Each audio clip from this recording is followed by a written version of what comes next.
All right, welcome into the hot shop. You'll probably hear me introduce what we're doing a few times today, depending on how long you stay in here. But just to catch you up a little bit, you can see they're laying out these little sticks of color down at the center bench. These are called cane. So just like candy cane, we have glass cane. And this is going to be used to create some patterns on an ornament. So this is a commission piece. Every now and then you'll see them working on special projects like these. And then for the rest of the day, I've been told that we'll be working on some items for the Red Hot auction, which we have every year at the Museum of Glass. And if you guys ever have any questions, just feel free to raise your hand. I'll come right over. And I'll just continue to talk you guys through what is going on and why down in the hot shop floor.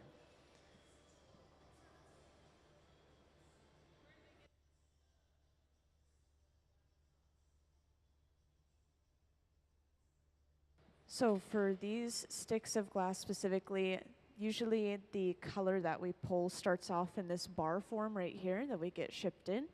And we simply heat it up and sort of attach it to the end of a pipe. And then usually they'll also layer a couple of layers of clear, but for this one it might be pure color. I'm not entirely certain. Then they pull it between two pipes, and this will stretch the color out into those thin sticks of cane. So this is hand pulled. And for the glass itself, when it starts off in this bar form, or when we fill up our furnaces with clear glass, we just get that shipped in. We don't make the mixture ourselves.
Welcome to those who just joined us in the hot shop. Today we're working on a couple of different projects and we're just getting started on that first one now. This one is a commission project and this is going to eventually turn into an ornament.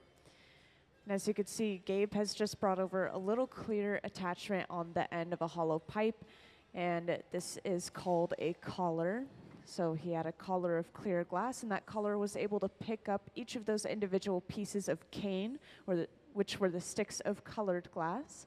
And so this is going to give us really evenly spaced and really straight stripes of color across this ornament. So this piece is turning into an ornament. So you'll notice that the end of this cane is still open. And so to create one complete bubble that we could start blowing out into that ornament, all they have to do is close the end of that cane off.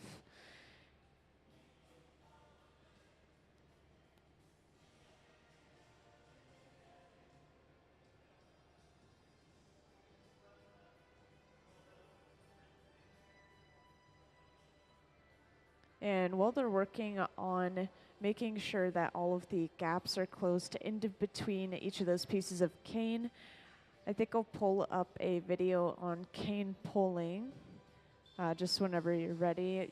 There will be a video up on the screen of cane pulling since you guys missed the very beginning of that process. And this is a silent video, so I'll just briefly describe what's happening over top of it. But they essentially start with a bit of color on the end of a pipe, and they'll usually wrap this in a couple of layers of clear as well before attaching a second pipe to the other side. Then they simply stretch this across almost the entirety of the front of the hot shop.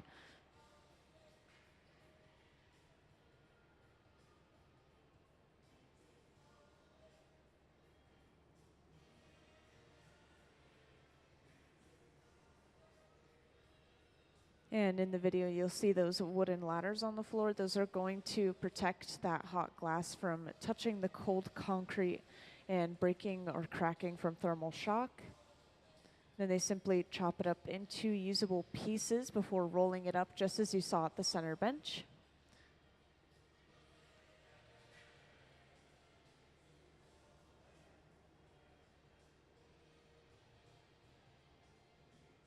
And with cane, we can either choose to just keep those straight, even lines, or we can twist it in other directions and kind of continue to alter that design to get different patterns.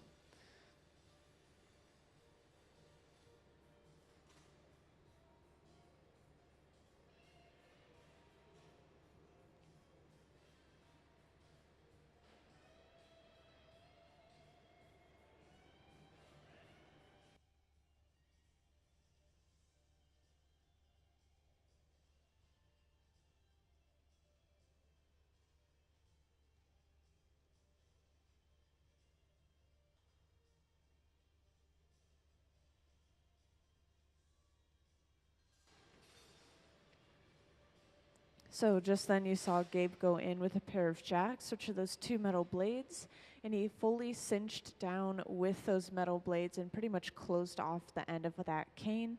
Then just use a pair of diamond shears, which are basically just fancy glass scissors to cut off that excess glass on the end. And now from here, he has one complete bubble on the end of that hollow pipe. So he's just going to be able to continue blowing and shaping this out into an ornament.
So now their final steps for this ornament are just breaking it off into this insulated holder, and then they'll simply bring over a little bit of clear glass and attach that to the top to make that perfect hook, or I guess it would be a loop in this case.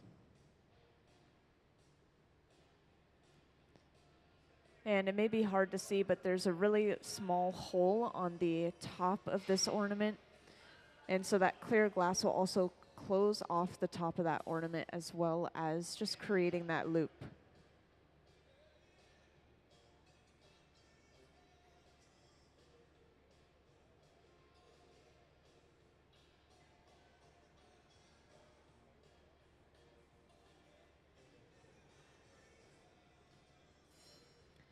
And then after finishing any of our pieces, they go rest inside of the annealer, which is that large black box on the wall. This will cool the glass down from about 950 degrees Fahrenheit all the way to room temperature, at least overnight, so it doesn't break from thermal shock.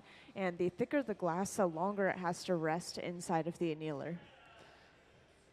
And welcome to everyone who just joined us. We just finished one small commission piece, so that means someone specifically came up and said that they wanted that ornament, and after finishing that project, now they're just going to get started on some pieces for the Red Hot auction, which we have every year here at the Museum of Glass. And to give you a good idea of what they may be working on, I will put up a little slideshow of the previous year's Red Hot goblets and decanters, yes. And this may just take a moment, guys. All right, so up on the screen, you'll see a slideshow that includes these goblets and decanters from the previous year's Red Hot auction. So we've been working on a lot of decanters lately. I think that's what we'll continue working on today. And this year's theme is sort of an iridescent or even metallic colors, just very shiny, very sparkly. There's a lot of pastels, pinks and blues and purples. And it looks like they're setting up to make one more of those ornaments just for good measure. Sometimes glass can break even after we've put it away to rest.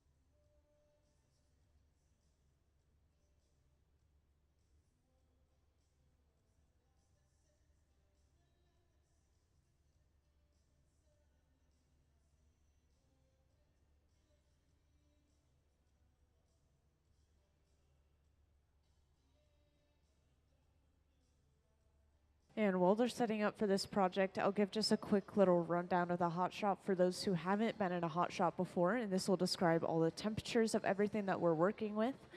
So if you haven't seen them gather that clear glass already, this is the large tank with the closed door. We've been gathering out of this left one over here today. These furnaces hold about 1,000 pounds of clear molten glass each at 2,100 degrees Fahrenheit. And when we gather this glass, it's very viscous and sticky, so all we have to do is stick our heated pipe into the glass at an angle, and when we turn, it gathers a ball on the end. And from there, all we have to do is blow into the end of our hollow pipe. This expands the glass like a balloon, and this is going to both thin out the walls of the glass and just make the piece bigger in general.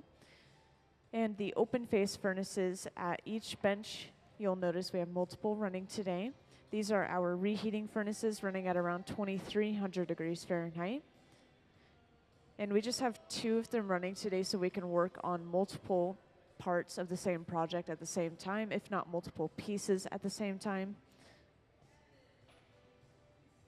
And both those types of furnaces run off of natural gas and forced air, Later on, you'll also see us using some torches. These run off of oxygen and propane, and I'll point those out a little bit later once they start using them. And just a reminder, if anyone ever has any questions, feel free to raise your hand and I'll come right over.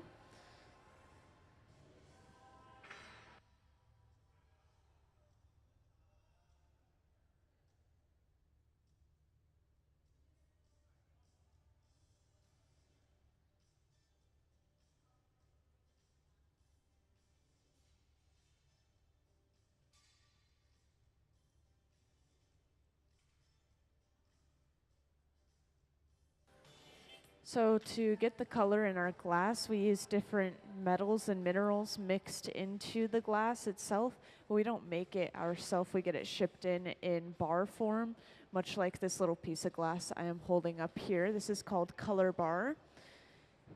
And so we just simply melt down a piece of that and we can use it for a few different things. But it's just a mixture of, I'll give you an example. So blue glass would be cobalt mixed into the glass, for example, and then maybe white would be tin and antimony. And some of the most expensive colors we use is really ruby red or a pink red. And we may actually be using some of that. This looks pretty similar down on the front here with the pink that we've been using. But this is made from gold chloride, which does come from gold, which is why it's very expensive.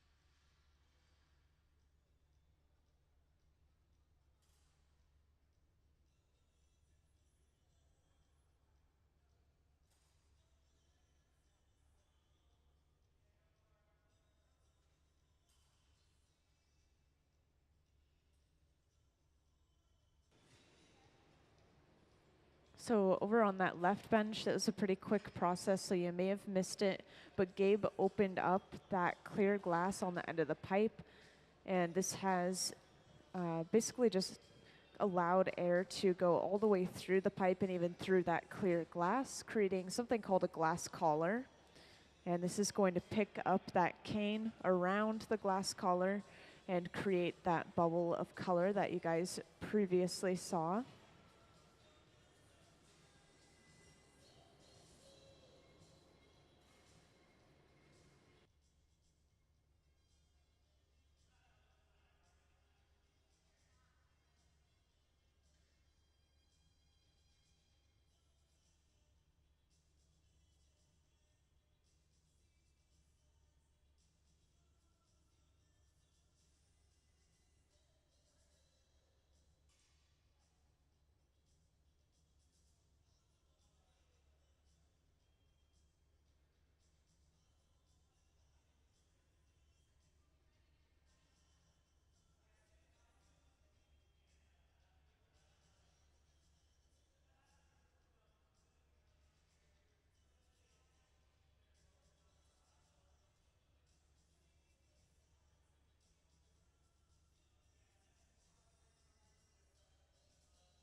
And after picking something off of the plate like they just did, they'll usually brush off the glass with a broom or something similar. And this is going to make sure that there's no particles left over on that glass from the plate, just making sure that we don't fully melt it in as we heat it up next.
So right now Gabe is going in with a pair of jacks, and he is closing off the end of all of this cane. And this is going to create just one single bubble of glass on the end of the pipe that he can blow out into that ornament. So when he was going in with the jacks, he was cinching down pretty hard because he's just trying to close off that glass. But we also use the jacks for many other things as well, which you may see a little bit later on. And then finally, to cut off that little bit of glass on the end, he just goes in with a pair of diamond shears, which are basically like glass scissors, but they're called diamond shears because they have a diamond shape when we have the blades open partially.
And just like earlier, they'll break that little ornament off and then place just a little bit of clear on the top.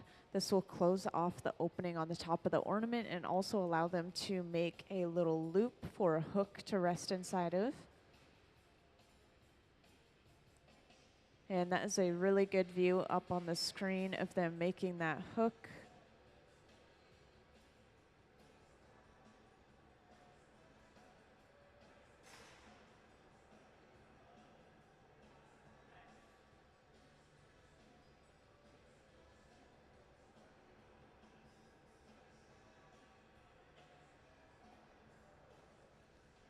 And since a couple of people were asking about color earlier, I think I'll just play a short video describing how we use one of our types of color.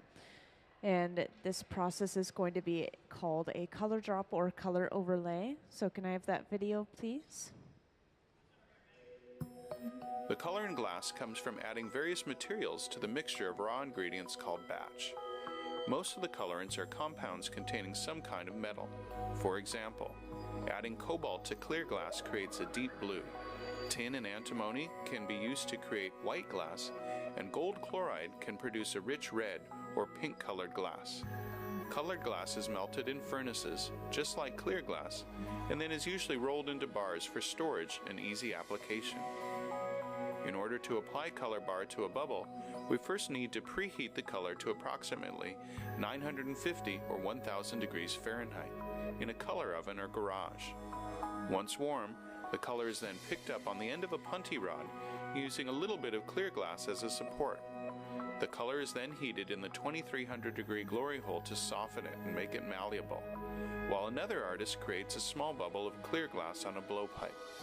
Once warm, the color is dropped over the clear bubble, and then using a variety of hand tools or the steel marver, the color is rolled back over the clear in an even layer. This process is called dropping color, or creating a color overlay. Depending on the project, that bubble is then usually gathered over with clear glass and blown into the final form.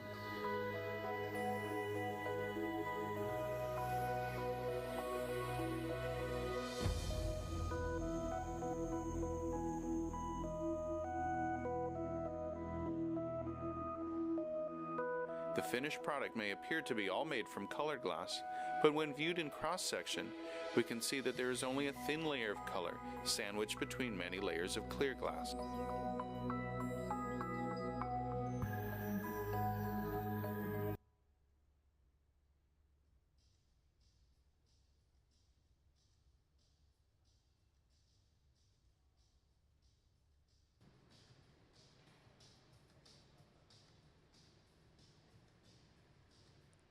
So now they're getting started on their next project, and you can see they've just brought out a couple of pieces and placed them on this front pedestal here. So these are what they're going to be working on today. These are going to be some decanters for the Red Hot auction. And they've also just pulled out a goblet to display next to them as well. So these are going to kind of be like sets of glass that will be in the auction.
So up on the screen or over on that left bench, you could see they are starting this project. And you may have missed it, it was very brief, but there's a white bucket that you can sort of see up on the screen closer to the left. And inside of that bucket, we have a mixture of baking soda and water. And so Nick is dipping that hot glass into that mixture, and this is just giving us a really nice fine dusting of baking soda across our glass. So when we gather one more time over top of that, this is going to create or trap a bunch of really small air bubbles in between those two layers of glass. And this is giving the pieces up on this front pedestal a sort of sparkly look in the background of that clear glass. And up on the screen as well, you could see Sarah is rolling some clear glass into a metal dish. And inside of this metal dish, we have little shards of colored glass called frit. And this is just one of many ways that we apply color to our glass. And this is how they're going to get those large pink spots that you see on the piece.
So can I have the slides of the previous Red Hot goblets and decanters up on the screen, please?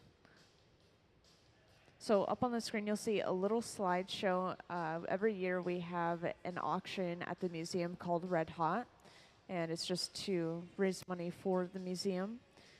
And these are the previous goblets and decanters that were created for the previous year's auctions, just a few notable ones. And these are the examples of the ones that will be going into the auction this coming year, or this year.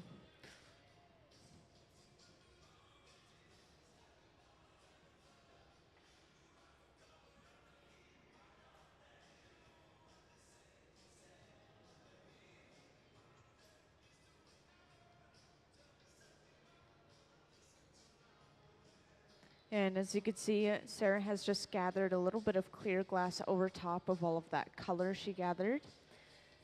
And she has pushed a lot of this clear glass back towards the pipe and kind of off of that color, which has just given her a really nice thin layer of that clear, almost just a protective layer around that color.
And now Sarah's bringing that bit of color over, and these are going to be placed down onto that bubble of glass that they have, just creating those little pink spots that you see on the decanters.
So now that we have that spotted pattern on the outside of that bubble, this is going to be evened out and flattened down so that we just have that really nice smooth surface of glass to blow out again. And to seal in this design that they have, they're also going to gather one more layer of clear glass over top of everything that they have now. But in order to gather that perfectly smooth layer of clear, they have to smooth out everything they have.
All right, welcome to everyone.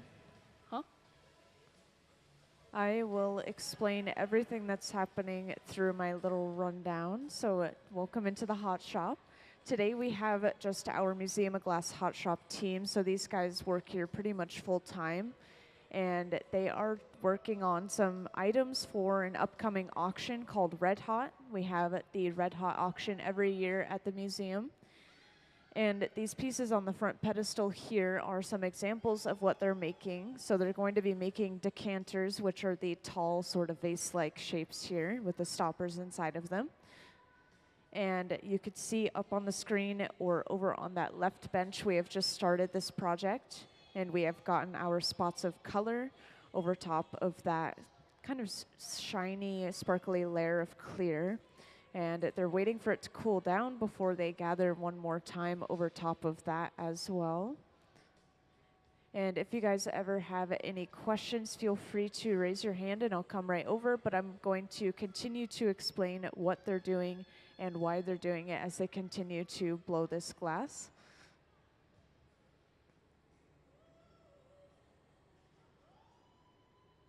And since we have a lot of new people in the Hot Shop, I'll give just a quick little rundown as they're continuing to work with this glass. And this will describe all of the temperatures of a few different things that we're working with.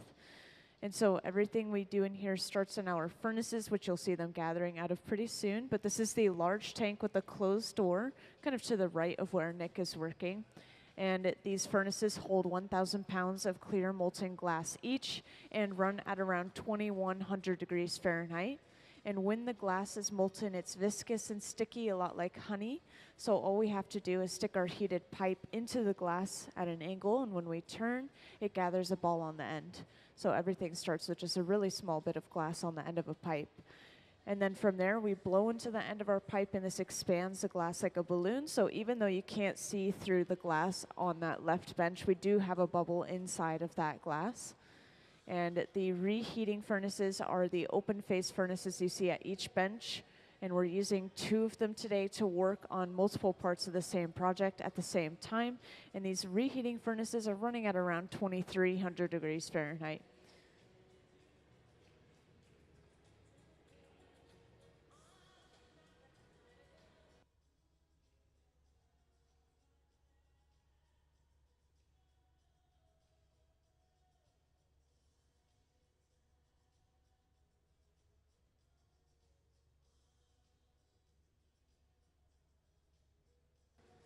And right here, Nick is using a stack of newspapers soaked in water.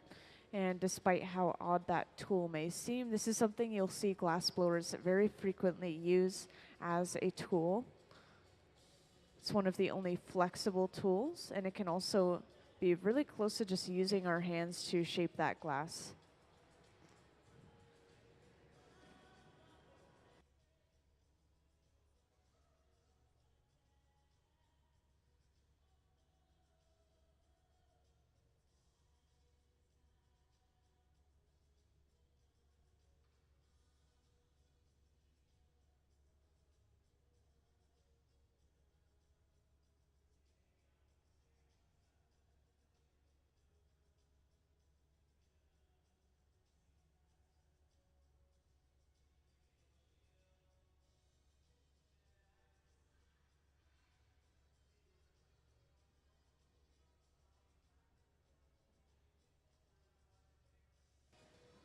So we're both working with and against gravity when we blow glass. So we could use gravity to stretch the glass or flatten it out, depending on how we hold the pipe. But we also have to constantly keep the pipe turning, as you were just saying, so that the gravity doesn't pull the bubble off center in one direction or the other. So we're constantly moving the glass around when we're working with it.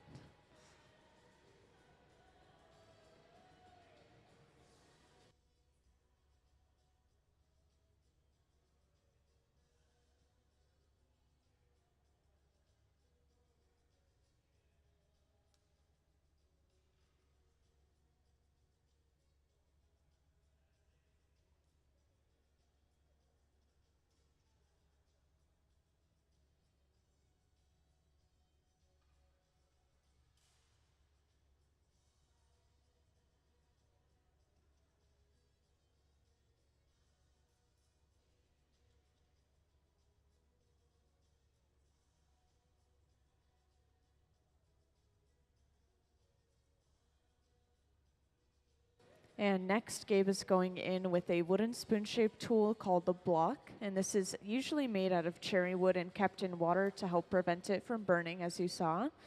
And this is going to even out all of that glass that they have. So when they blow into the bubble will blow out evenly. And every now and then the heat will start to travel back towards the artist's hands through that pipe. And so Gabe is using a pipe cooler over on the right. And this is just a trough of water that splashes water up onto that pipe, cooling it down almost instantly. So now they're going to be able to handle the pipe a little bit closer to the glass again.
And every now and then you'll see someone holding a wooden paddle. That's that black paddle shape.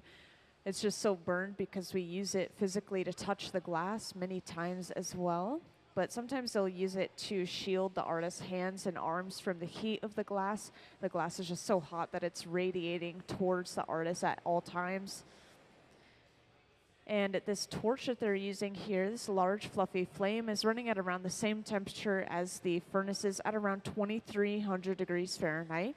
And with this torch, they're able to focus a little extra heat to a specific area rather than heating up the entire thing overall inside of the furnace. So as you can see, they applied a little bit of heat to the back end of the piece where it's attached to the pipe. And this is allowing Gabe to go in with a pair of jacks, those two metal blades, and he is now stretching a neck into the glass, much like these decanters down on this front pedestal here.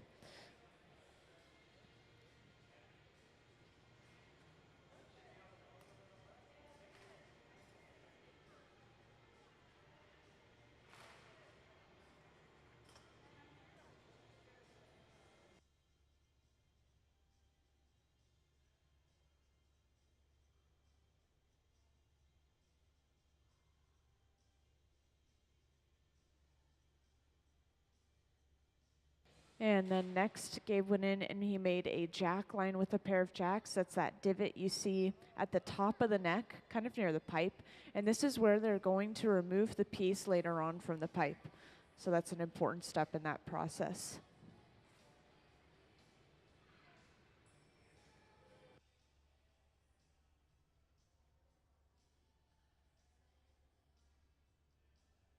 So these guys have been blowing glass for longer than I've been alive. They've been blowing glass for, I think, 23 to 27 years, depending on the artist down on this floor. And so they're very professional, and as long as you don't touch the wrong end of a tool or touch the glass itself, you're perfectly safe. And sometimes you'll see them wearing gloves or maybe like a shiny little arm sleeve that kind of reflects heat away, but that's only if they're working with really large amounts of glass and they absolutely need a little bit of extra protection. But other than that, it mostly just hinders their movement, so they don't want to.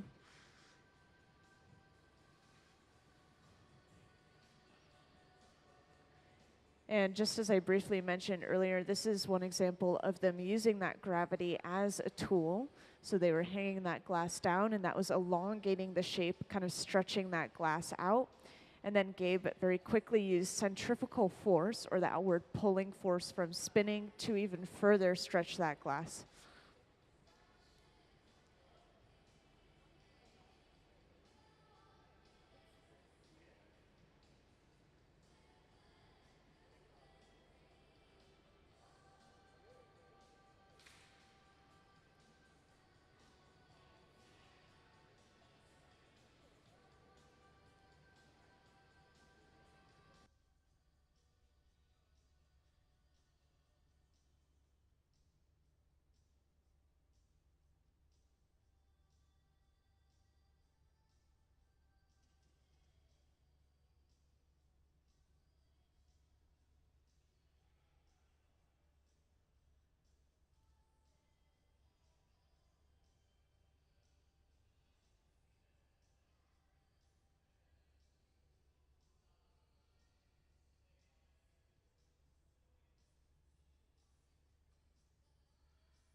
Yeah, so they leave the torch running during the day.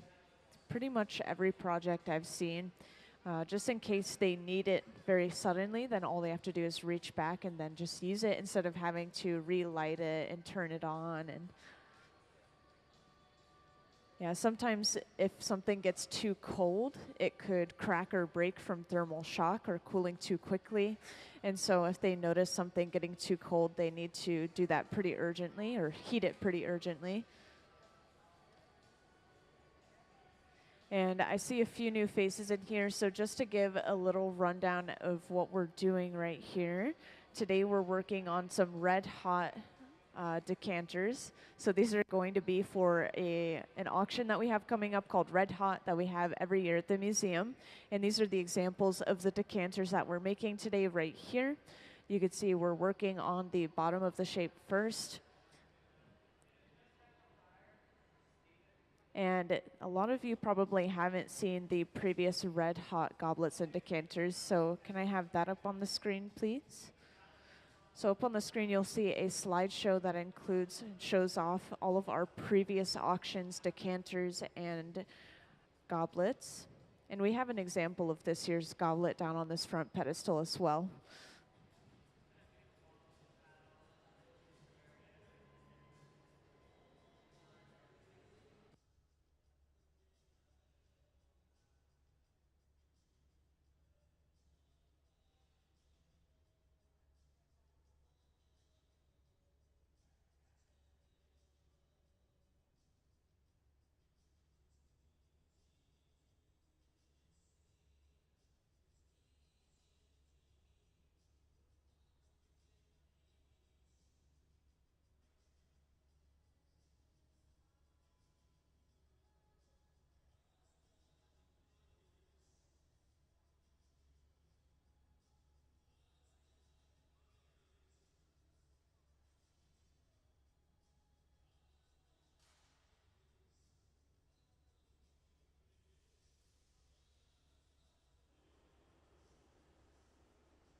So as you can see, they've just attached a second pipe to the bottom of the piece, and this has allowed them to break it off from its original pipe and gives them access to the top of the neck. So now they could start working on the other half of the piece and sort of finishing it off.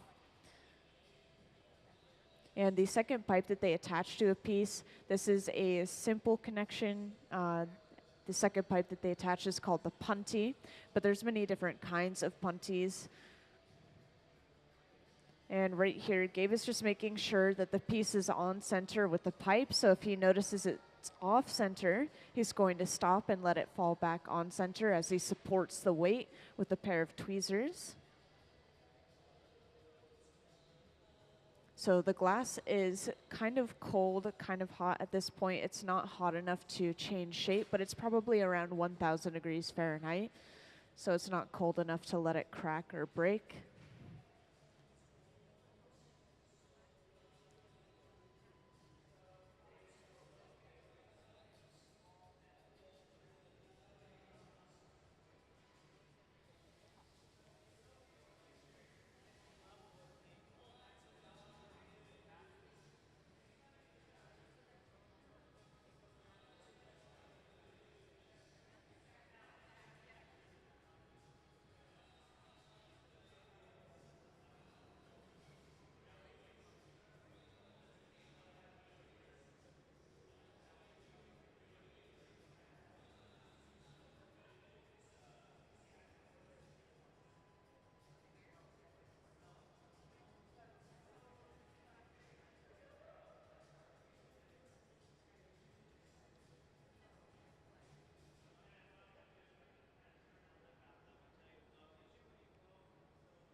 So right here, Gabe has made a little bit of a disc shape on the top of the neck, and he's just using this as a handle as he pulls away from the neck and continues to stretch and thin out that glass.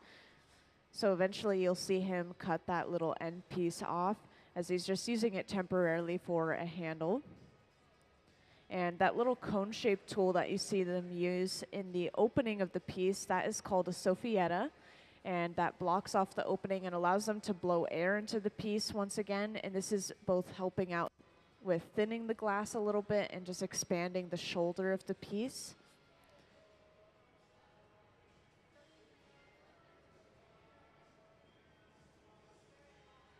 Yeah, right now it looks long, but they're going to chop off a little bit of that excess glass, including the little disc that's on the end, and then they'll open it back up and flare it out once more.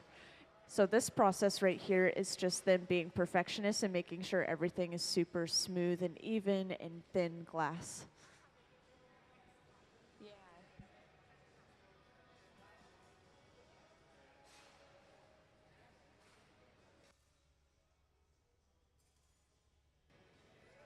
So you can see that little divot that Gabe has created in the neck.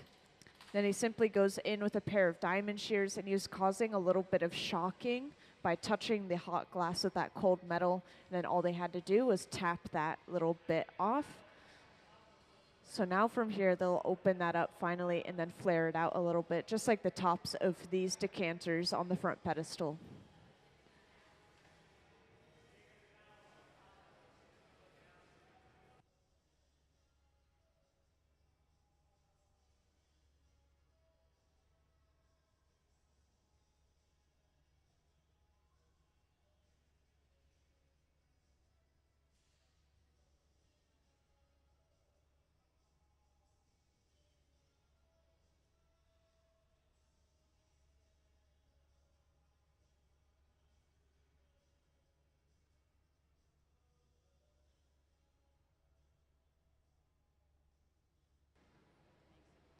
And sometimes when they open a piece up, you'll see them using the wooden paddle on the opening of the piece. And this is just making sure that that opening is very smooth and the glass is evened out.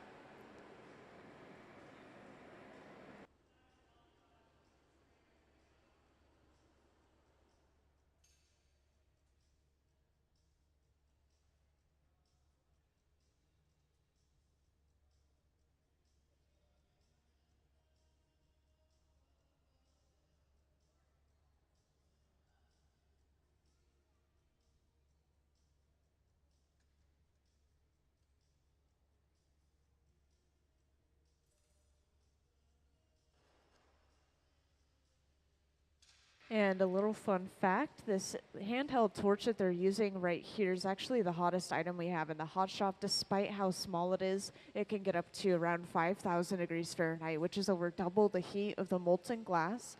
So this is going to very quickly spot heat just that opening of the lip.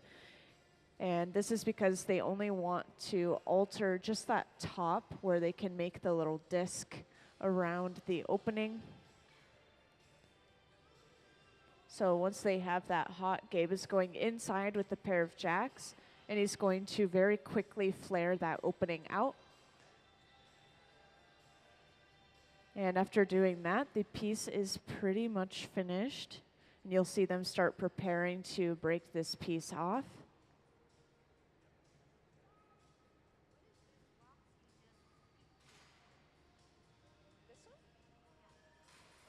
So this was used last night. We had like a special event going on, and they were preheating glass inside of that box to about 1,000 degrees Fahrenheit so that they could pick it up again off the end of the pipe. So we could cool and heat up glass as many times as we need to for multi-day projects.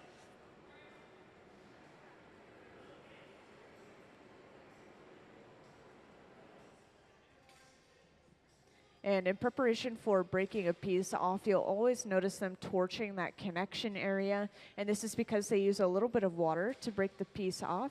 And if the surrounding glass is cold, the cracks from the water will travel through the cold glass. But if the surrounding glass is warm, the cracks will stay right where they're placed, and it'll just break cleanly. And you can also see Nick over on the right is getting suited up in these special Kevlar gloves, which are the same material that they use for firefighting suits. And he's going to pick up that piece off the end of the pipe to be put away.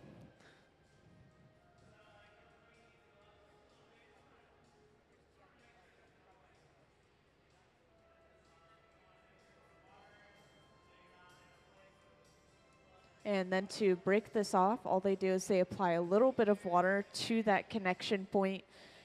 And then just like earlier, they'll tap the pipe and that should break the piece cleanly off into those Kevlar gloves.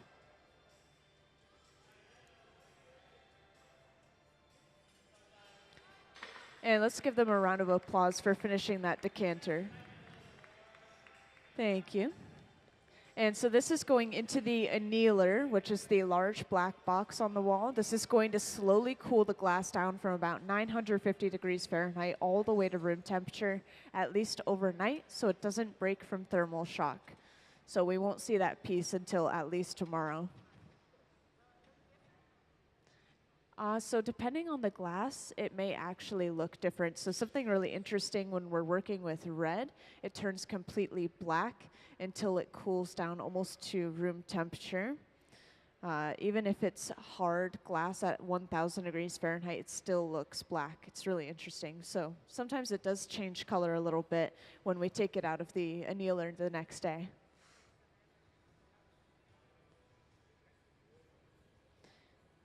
And they're going to get started on their next project pretty soon here. They're going to be making another one of these decanters. I believe they're going to be just producing as many of these decanters as they can today.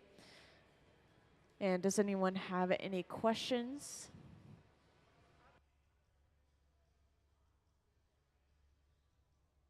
So these ones are just kind of like placeholder examples. They'll be making some by hand a little bit later on to go into the top of the decanters. And when they do so, they'll just take the measurement of the opening of the decanter and then they'll just double check continually through the process to make sure that it'll be a snug fit.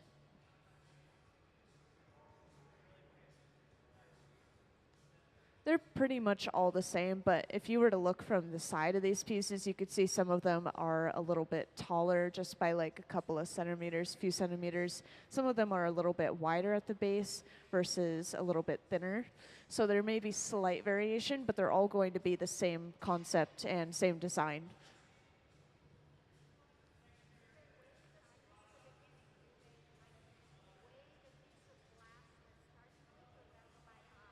It's all by eye for the most part. So these guys, they've been blowing glass for a very long time, so they know pretty much how much glass they need each time. And if they go with the same processes each time throughout the process, they're going to end up with pretty much the same amount of glass every time.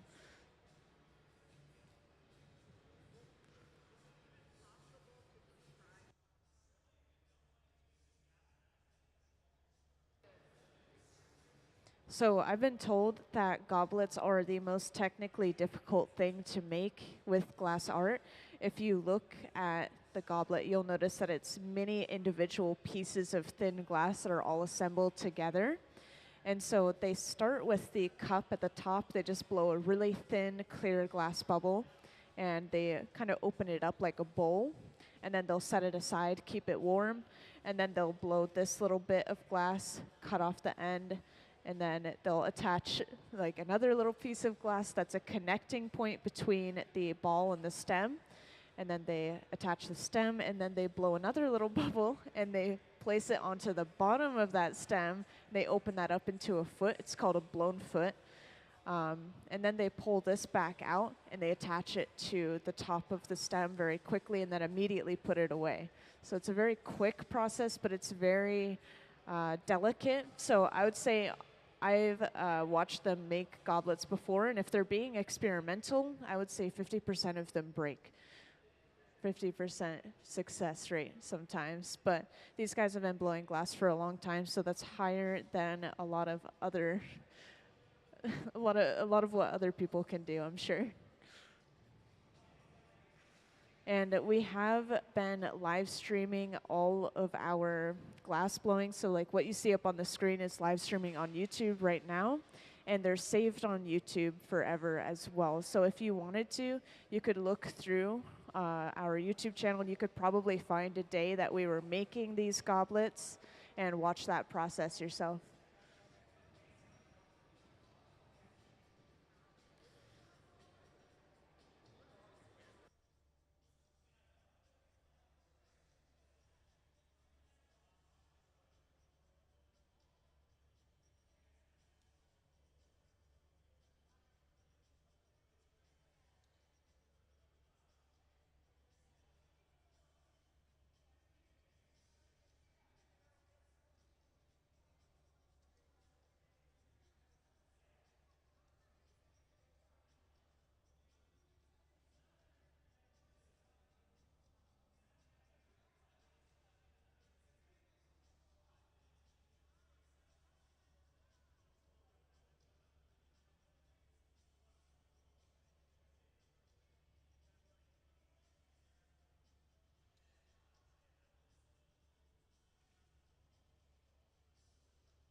So over on this left bench, they're getting started on their next decanter.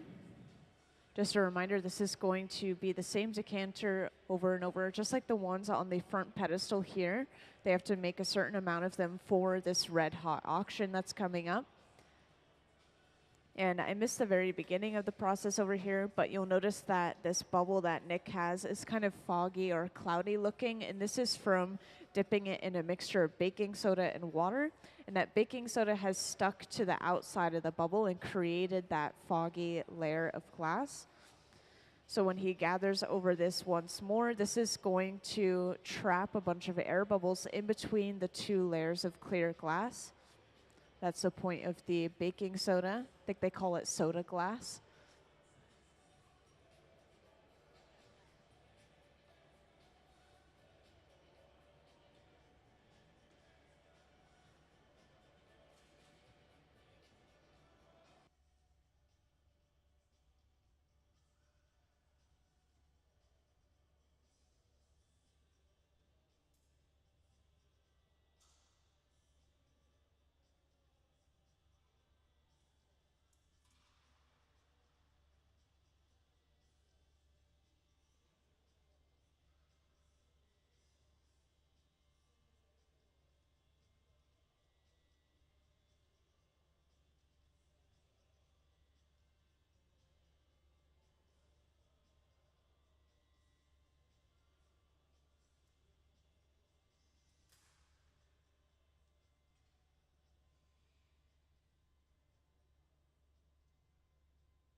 And up on the screen or over on that left bench, you can see Nick is going in with a wooden spoon-shaped tool, and this is called a block.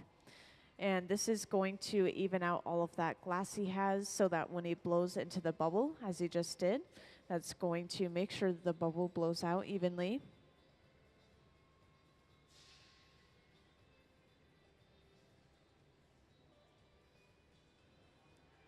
And you'll see them use that tool a little bit later on as well.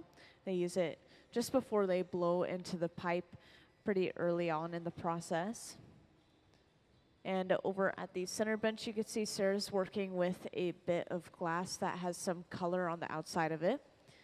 And this is going to be rolled into a point before being brought back over to that bubble. And this is how we're going to get those spots of pink color across our entire decanter.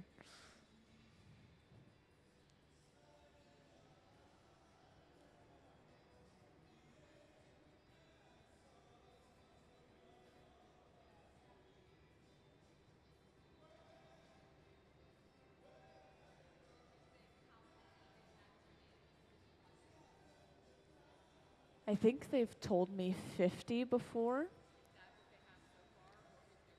Yeah, this is what they have so far. They may have like one additional one, but they just started making these yesterday.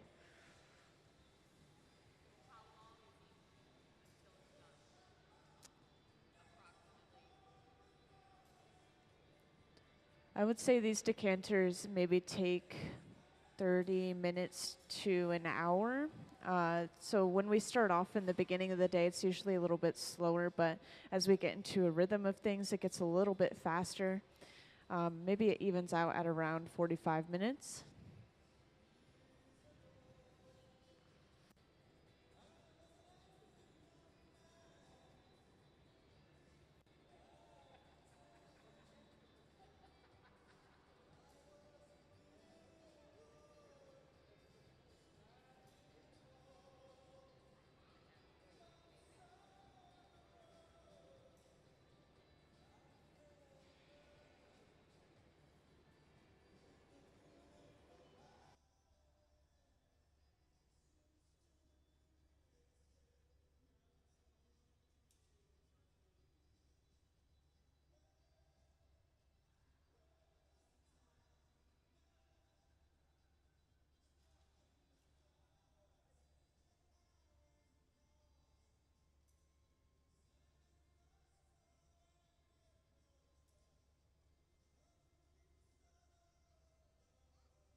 So now that they have all of those spots applied to the outside of the bubble, they're going to heat up the entire bubble and all those spots overall before trying to start to smooth and even all of that glass back out, because those dots of glass are really raised right now. They want to make sure that everything blows out evenly and is nice and smooth, just like these decanters down here.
So this is mostly just going to tell us the temperature of the hot shop itself, since it's in front of the shield. So it's kind of blocking it from the heat of the furnace. So yesterday We had been running the furnaces all day and then even into the night, and so it was almost like 100 degrees Fahrenheit in here, if not just 100 degrees. Right now it's actually really nice and cool in here.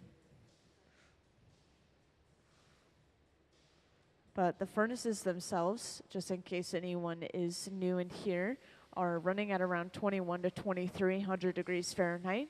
In this closed door furnace, you've seen them gather clear glass out of a couple of times. That one's running at a very steady 2100 degrees Fahrenheit. And it's just holding a giant pool of molten glass, about 1,000 pounds of molten glass.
So letting the glass rest like this as it is right now, this is letting the glass slowly cool down, both the inside and the outside.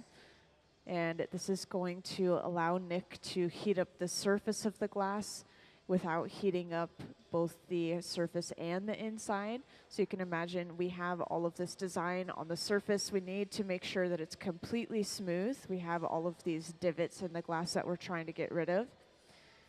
So this is just going to allow us to superheat that surface and get rid of those divots.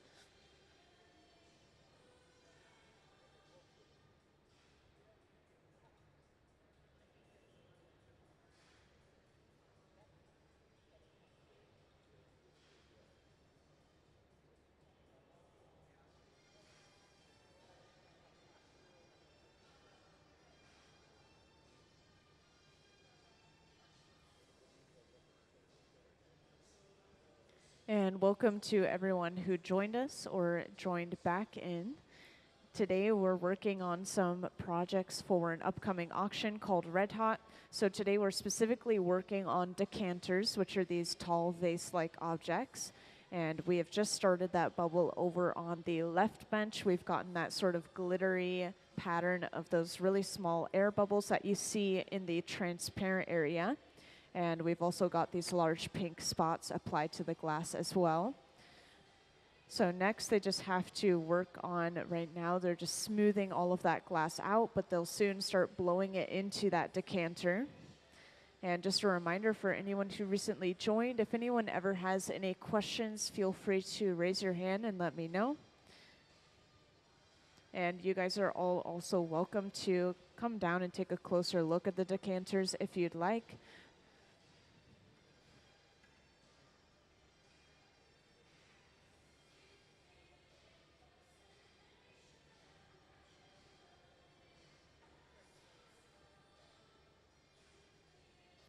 And up on the screen, you could see Nick is using a block. For those who just joined, this is a wooden spoon-shaped tool that's kept in water. And this is going to both help prevent that wood from burning and also create a nice crust of solid glass on the surface of the bubble. And this is going to make sure that when they blow into the pipe, the bubble in that glass will expand evenly.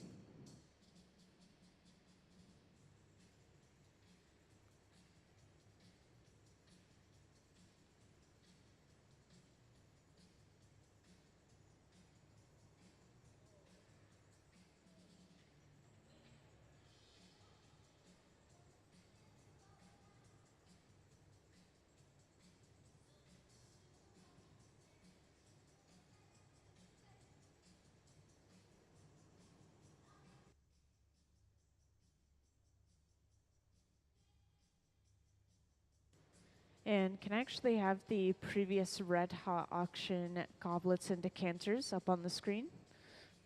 Thank you. So up on the screen, you'll see a slideshow of the previous Red Hot auctions, goblets, and decanters, and this will give you a good idea of what some of the final products may look like. Each year we have a theme, and this year's theme is sort of metallic, iridescent pastels. So we have lots of transparents, lots of glitter, lots of pinks, purples, and blues. And it looks like we've stuck with our pink theme. So these are the final products on this front pedestal for this year, both the goblet and the decanters.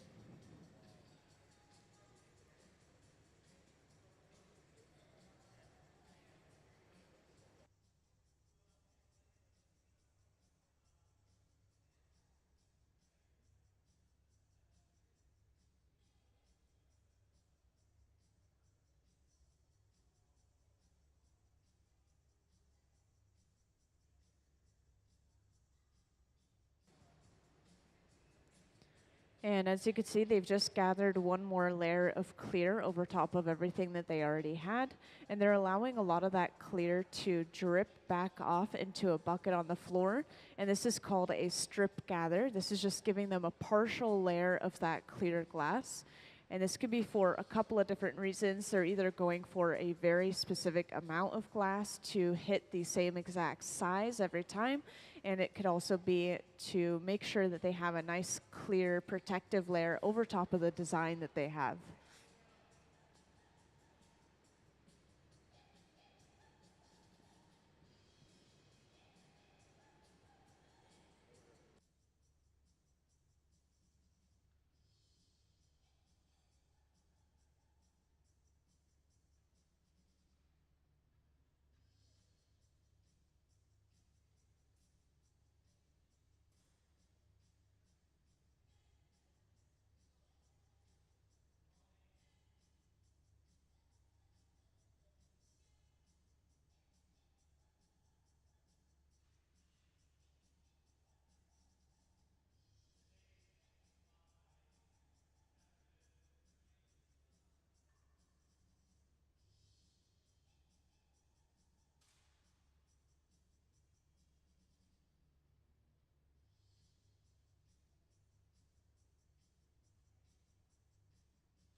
And this large fluffy flame they're using here is running at around the same temperature as the furnaces at around 2300 degrees Fahrenheit. And this is allowing them to focus a little extra heat near the pipe where they're going to stretch a neck into the glass.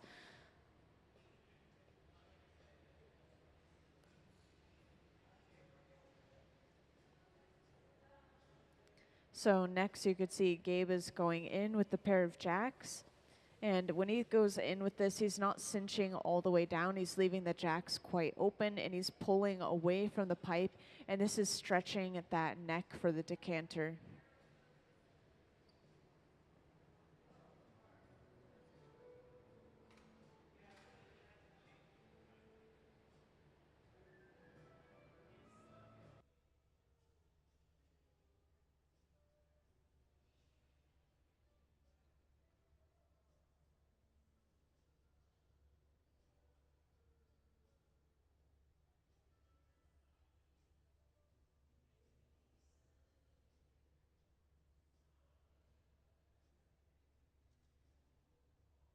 And then next, Gabe goes back in with the jacks and he creates a jack line in the glass, which is that divot you see near the pipe now. And this is an important part in the process. This is where we're going to remove this piece later on from the pipe. And next, Gabe is going in with a simple stack of newspapers soaked in water. And despite how odd that tool may sound, it's actually very commonly used in the hot shop. It's one of the only flexible tools, and it's also really close to using our hands to shape that glass.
So you saw them hang the pipe down at that angle with the glass towards the floor, and this is them using gravity as a tool to stretch that glass out and give them that tall shape that they need for the decanter. And remaining on the side of the piece with the stack of newspapers is going to continue to expand that shape towards the bottom and elongate it.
And now to get a flat bottom for this decanter, they will use a wooden paddle on the bottom as Gabe remains on the side with the jacks. And this is going to push that glass into a nice crisp 90-degree corner. And you may not notice these little details, but they're also closing off the opening to the end of the pipe where they usually blow in. Since it's like a giant straw, the air can also come back out. So they were blocking that off to make sure that they maintained pressure inside of the glass.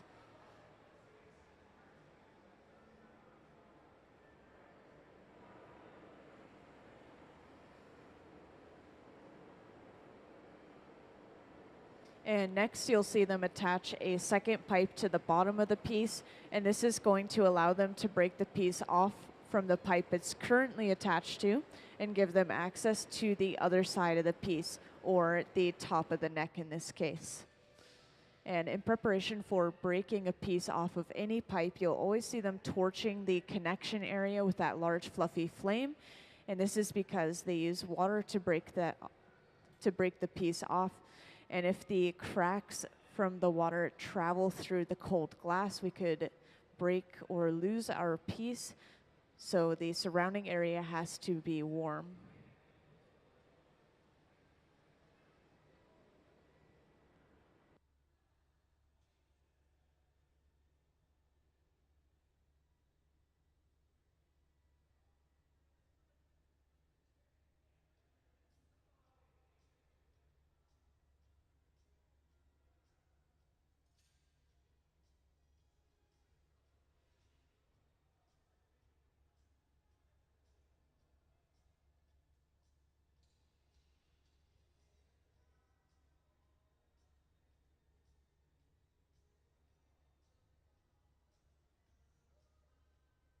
So now they attach that second pipe to the center of the bottom of the piece. And the second pipe that they attach to a piece is called the punty. This one is a simple punty, but there's many different kinds that we need to use for different pieces.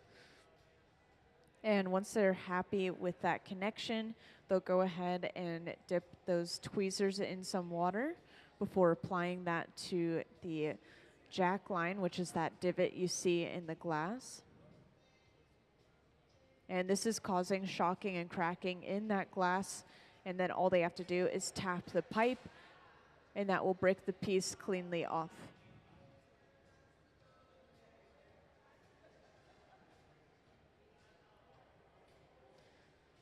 So next, they're just going to make sure that they maintain even heat of around 1,000 degrees Fahrenheit to make sure that the piece doesn't break.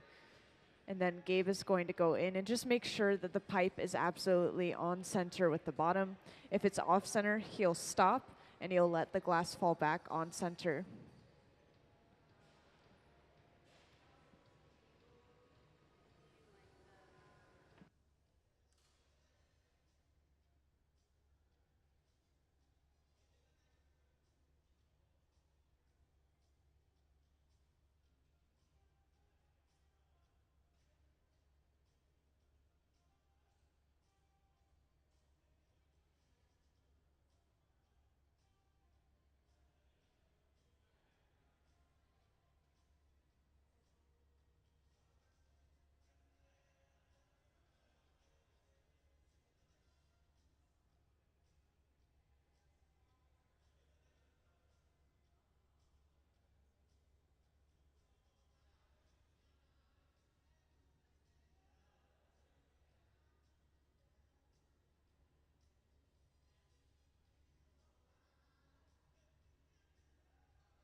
So after heating up the neck portion of the piece, Gabe is briefly going in and he's going to just create a little disc on the end of the neck. And he's going to use this disc as a handle as he pulls away from the rest of the piece. And this is going to both straighten and thin out the glass walls of the neck.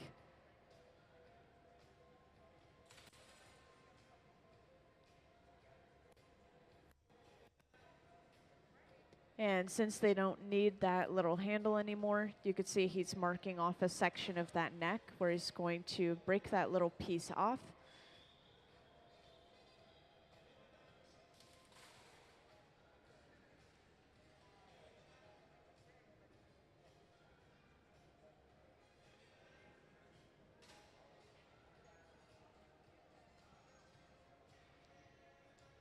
And now that they've done that, they'll be able to just start to open up the neck normally, just as these decanters are. So we'll open it up and you'll create that little flared out bit at the top.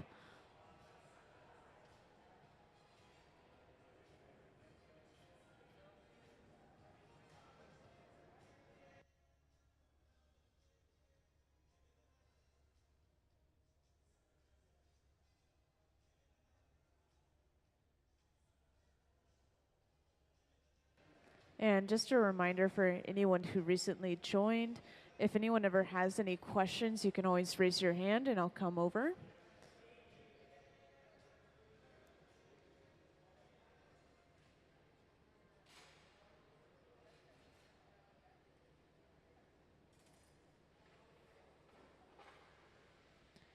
Now next you'll see Gabe go in with this small handheld torch, and this is actually the hottest item we have in the hot shop. It can get up to around 5,000 degrees Fahrenheit.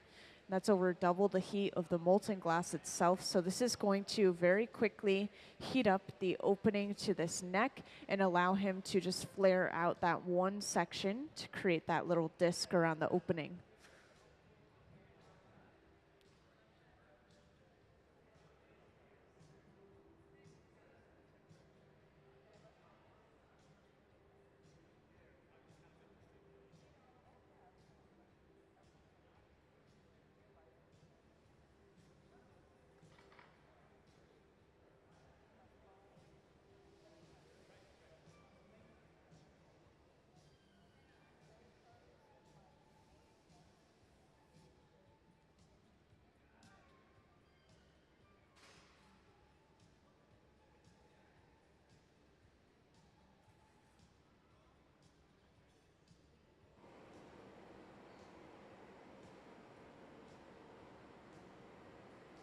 And just like earlier, in preparation for breaking this piece off the pipe, they're going to heat up that connection area between the pipe and the piece. And this is going to prevent cracks from the water traveling through cold glass. And over on the right, we're going to have someone who's getting suited up in these special Kevlar gloves. And these are going to protect the artist from the glass as they pick it up off the pipe to be put away. And the Kevlar gloves are made from the same material that firefighting suits are made out of.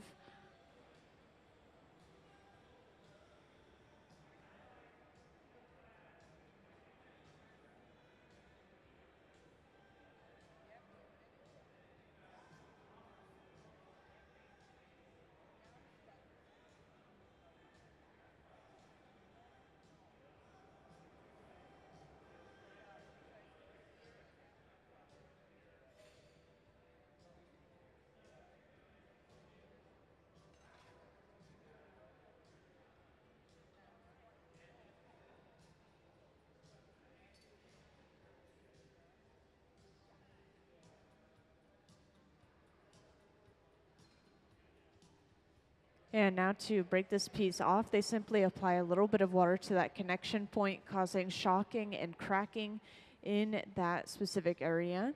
And then, just like earlier, simple tap to the pipe, and that will break the piece cleanly off. And let's give them a round of applause for finishing that decanter. And this is going into the annealer, which is a large black box over on that far wall, where it will slowly cool down from about 950 degrees Fahrenheit all the way to room temperature, at least overnight, so it doesn't break from thermal shock. So we're not going to see that piece till tomorrow.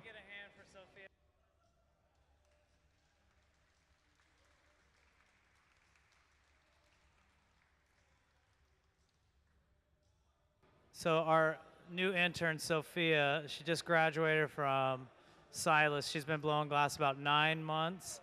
She's never actually grabbed a piece and put it in the oven. That was her first time, and she was terrified, and she did a great job.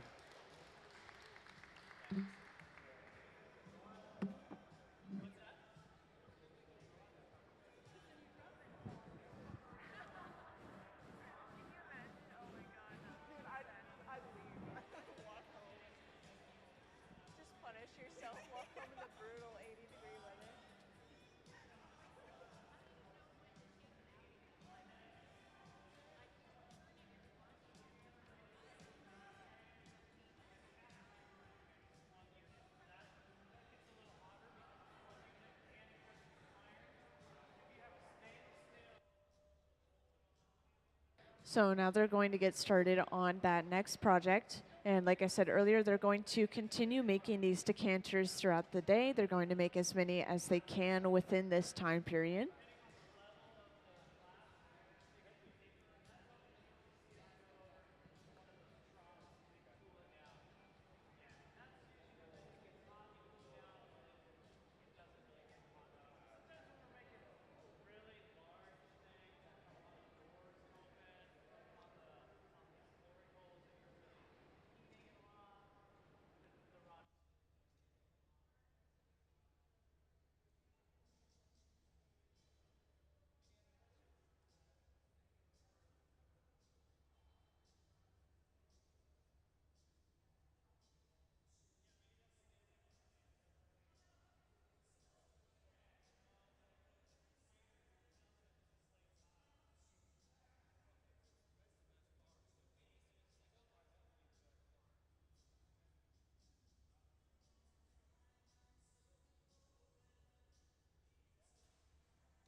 So over on that left bench, you could see Sarah is taking a bit of clear glass on the end of a small pipe and rolling this in a little metal bowl.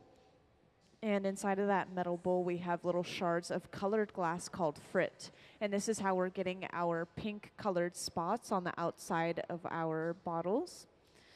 So this is going to stick to that clear glass and create a speckled layer of color. And the more we gather, the more solid that color is going to appear.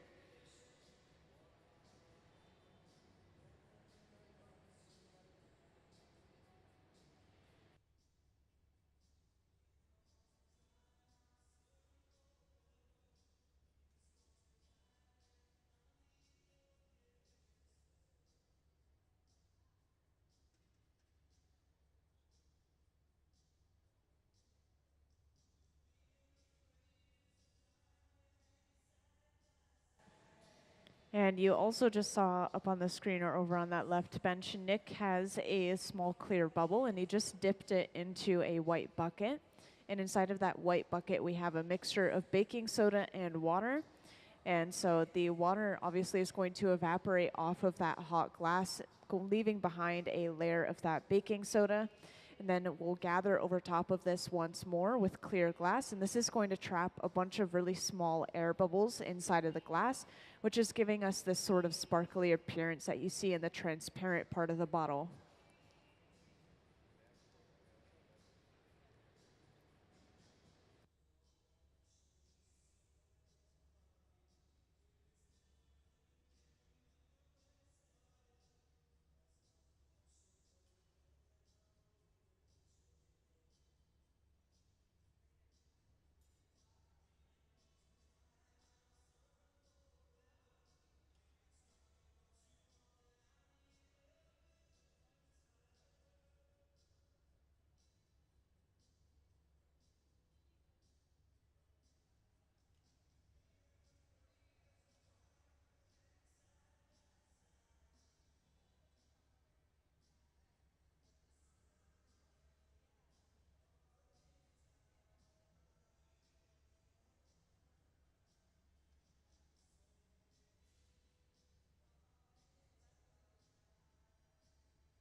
So as you could see, Sarah has just gathered a little bit more clear glass over top of that color and is now rolling that clear glass back, kind of off of the color and back onto the pipe a little bit. And this is just leaving her with a nice little thin layer of clear over top of that color, kind of encasing it. And she has to go for a little bit of a cone shape with this color. It's eventually going to be brought over to the bubble that Nick has over on the left bench. And this is going to be applied, just doing a little kind of sticking it on and then cutting portions of it off to make these spots that you see on the decanters here.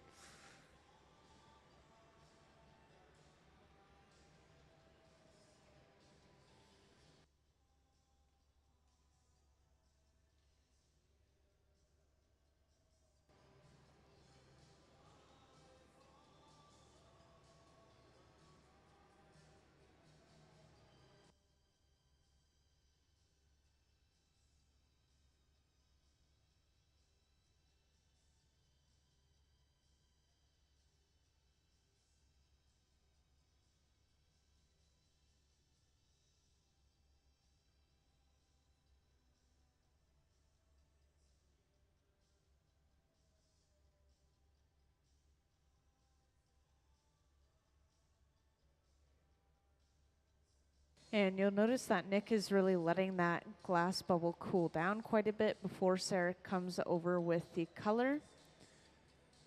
And this is making sure that the glass is not going to be moving around or trying to change shape as he's applying all of these glass dots.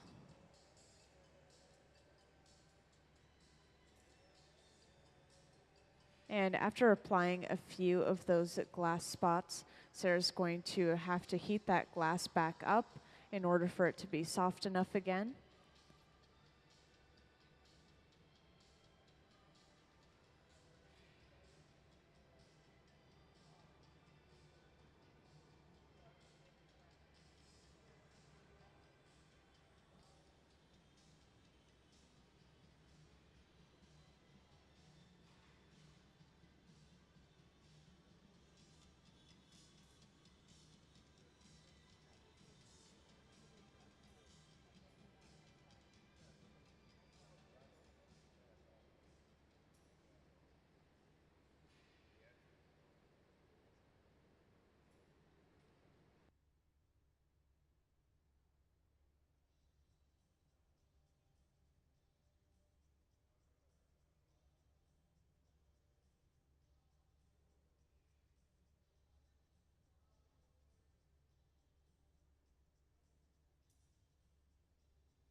So now that they have all of those individual spots applied, they're going to work on making all of that glass just circular and smooth again. So they're going to press each of those bits down and continue to heat that glass up until all of the glass is completely smooth and flush with each other.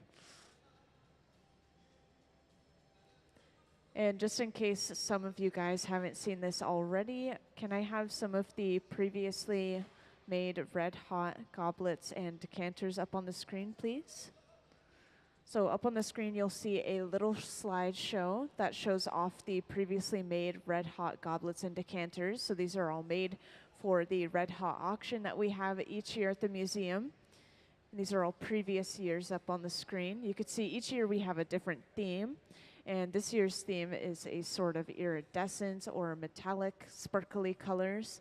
And we're sticking with the pinks for this year.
And after heating that glass up once more, Nick is now going in with a wooden spoon-shaped tool called the block.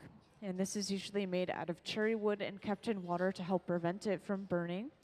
And this is going to even out that glass he has on the end of his pipe and also create a little crust of hard glass from that water. So when they blow inside of the pipe and expand that bubble, it's going to blow out evenly.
And welcome to those who just joined us or recently joined us in the hot shop.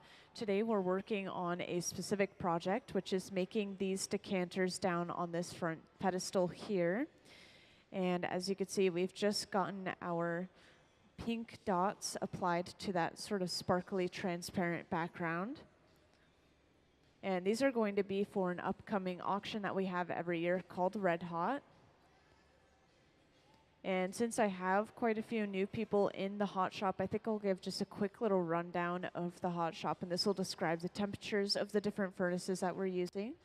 So everything we do in here starts in our furnaces. These are large tanks with the closed doors. We've been gathering out of this left one over here today. And these hold about 1,000 pounds of clear molten glass each and run at around 2,100 degrees Fahrenheit.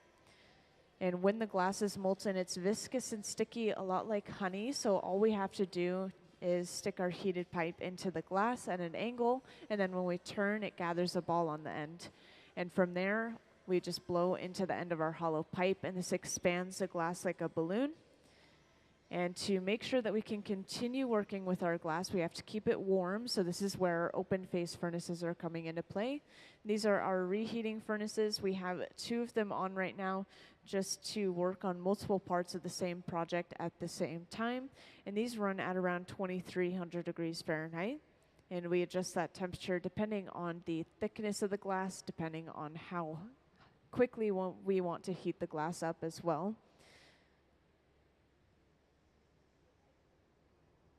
And later on, you'll see us using some torches as well. I'll make sure to point those out when we get to it. And just a reminder, if anyone ever has any questions, feel free to raise your hand and I'll come right over.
So they've just gathered clear glass over top of that design they just applied, and they allowed a lot of that glass to drip back off the end of the end of the bubble.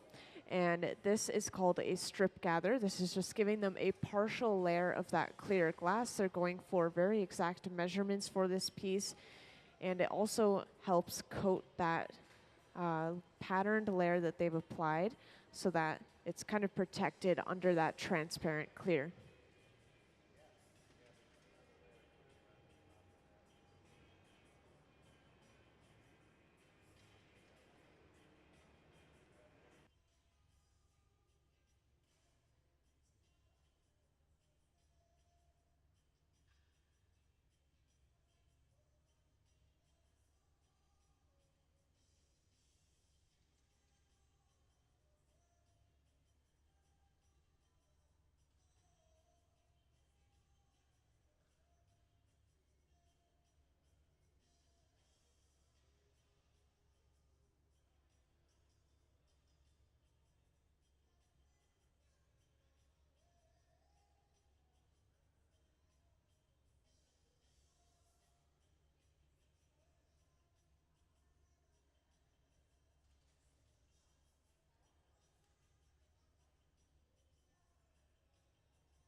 So this is an example of us using gravity as a tool. So when we hang the glass down at that angle, with it towards the floor.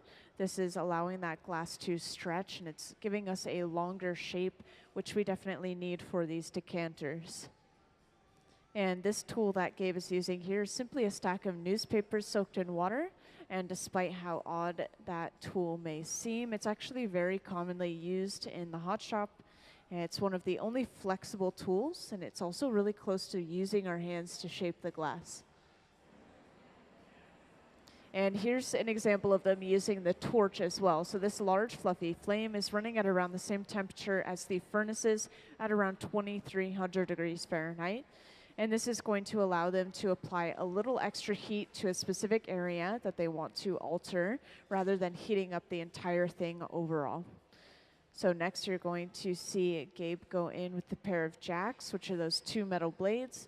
And he's going to start stretching a neck into the piece, which you could see at the top of the decanters.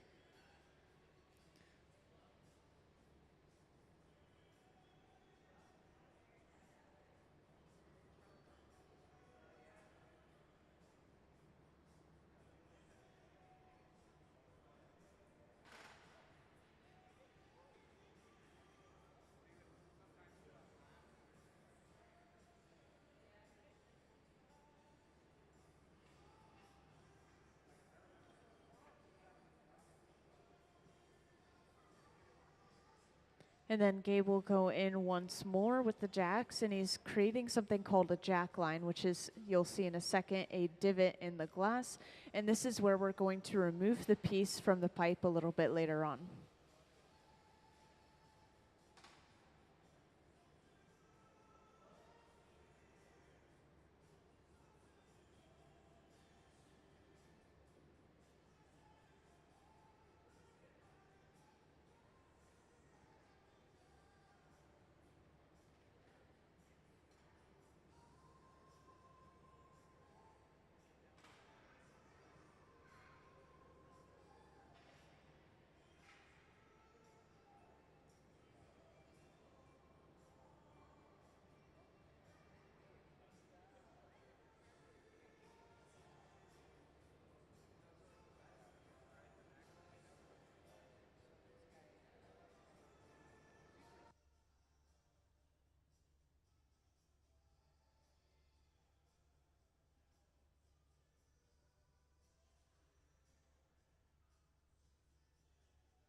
And since they're trying to make the same piece over and over again, you'll usually see them go in with that little measuring tool you just saw. And they're just double checking that it's around the same size as the rest of the decanters that they're working on.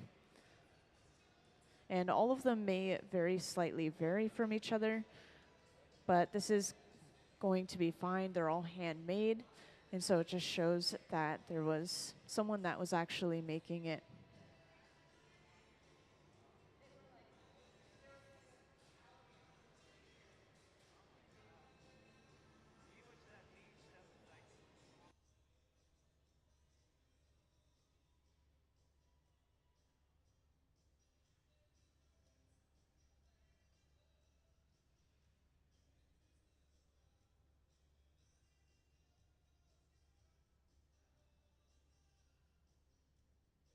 And then to flatten the bottom of this decanter, they go in with a wooden paddle. And Gabe is remaining on the side of the decanter with the pair of jacks, and this is pushing the glass into that nice 90-degree corner. And you may not have noticed, but they're also closing off the opening that we use to blow air into the piece. So they're blocking off the end of the pipe to make sure that they were maintaining a positive pressure inside that piece.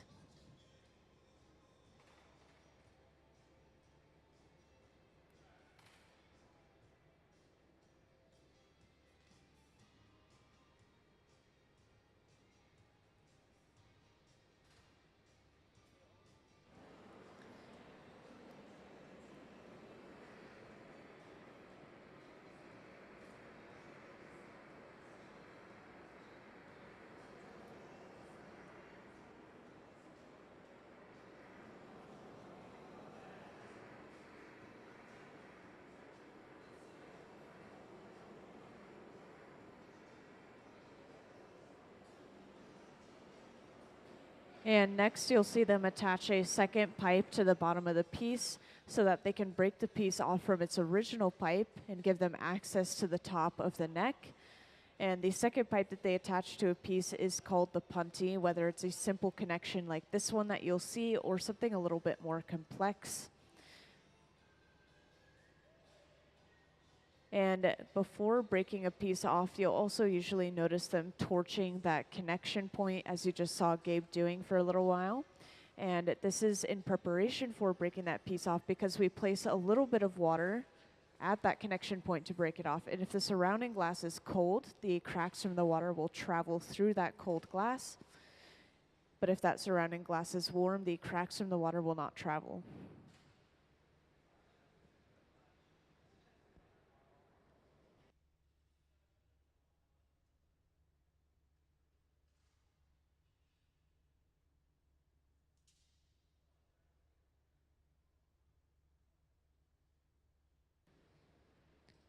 So now Sarah has brought over that second pipe, and this is going to be attached to the center of the bottom of the piece. Then as soon as they're happy with that connection and the connection's pretty solid, then you'll see them dip a pair of tweezers in some water.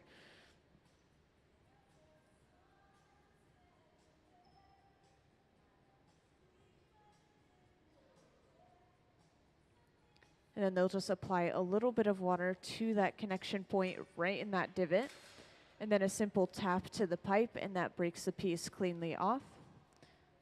Just a little science behind that. The water is causing shocking and cracking, as I mentioned earlier. Tapping the pipe creates a vibration that travels to those cracks.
And as you can see, Gabe has made a small disc shape on the top of the neck, and he's actually using this as a handle as he stretches that glass out in the neck. This is both thinning and lengthening the glass in the neck.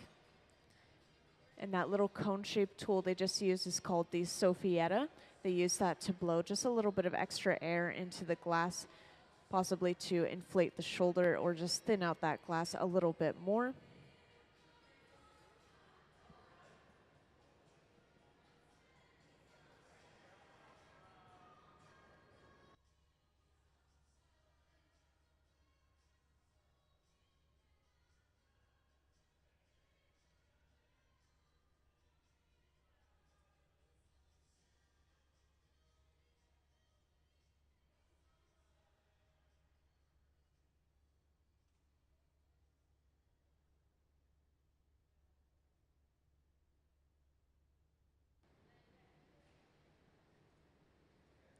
And since this little bit of glass on the top of the neck was just used as a handle, they'll just break that little excess bit of glass off.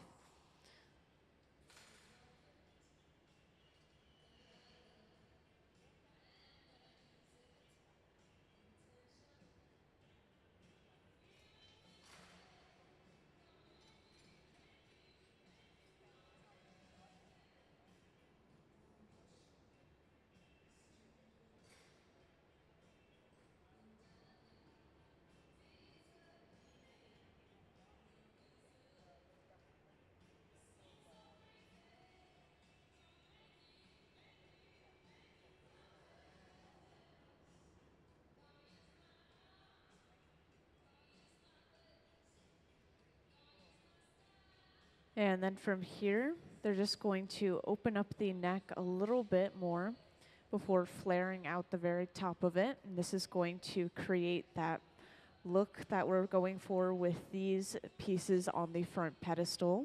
And for those who just joined, these pieces are what we're working on today. We'll be making as many as we can within the day. And these are going to be for an upcoming auction called Red Hot.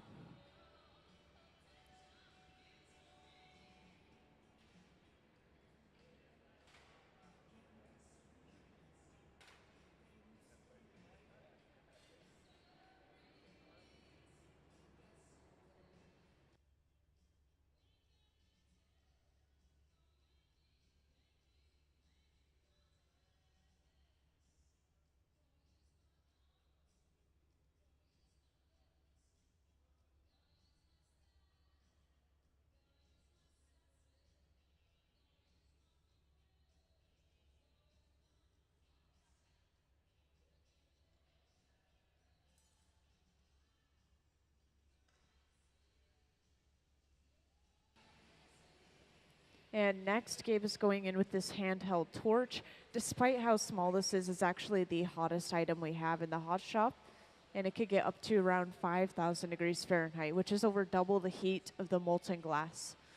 So this is going to very quickly just heat up the opening to this neck and allow him to flare out the top into that disc shape.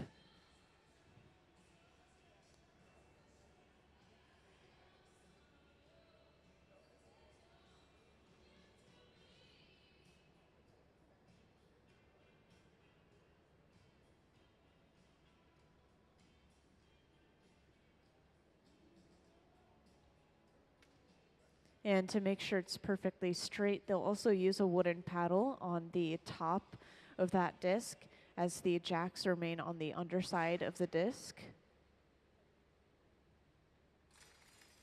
And now that they have that done, this piece is pretty much finished, and they're just going to start preparing to break the piece off.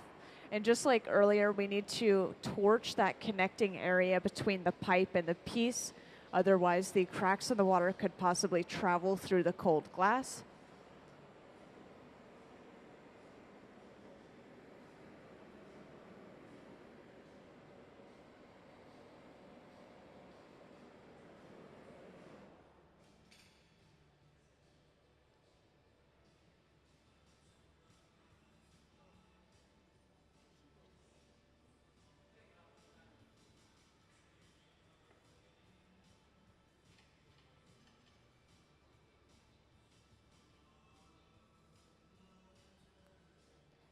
And to break it off, all they have to do is apply a little bit of water to that connecting area And then just like earlier, a simple tap to the pipe, and that will break the piece cleanly off. And let's give them a round of applause for finishing that decanter.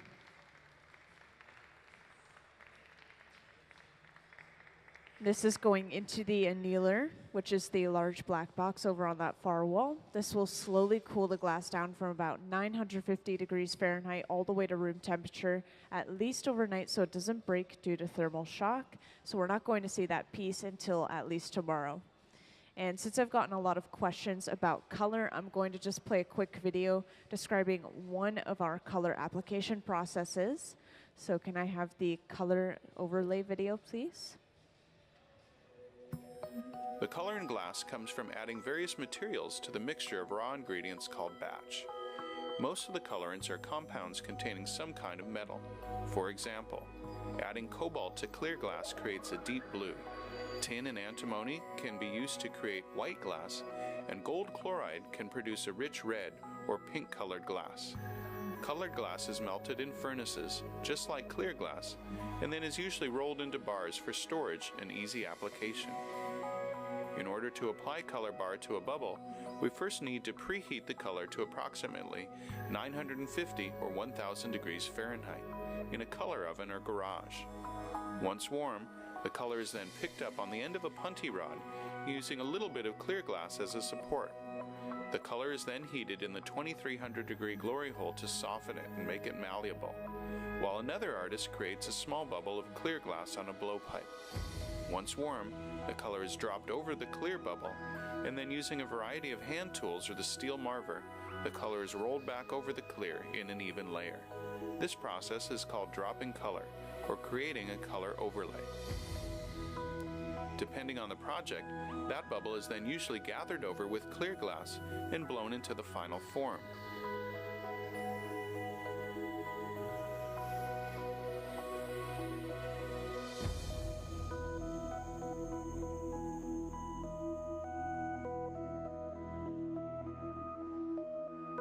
The finished product may appear to be all made from colored glass, but when viewed in cross-section, we can see that there is only a thin layer of color sandwiched between many layers of clear glass.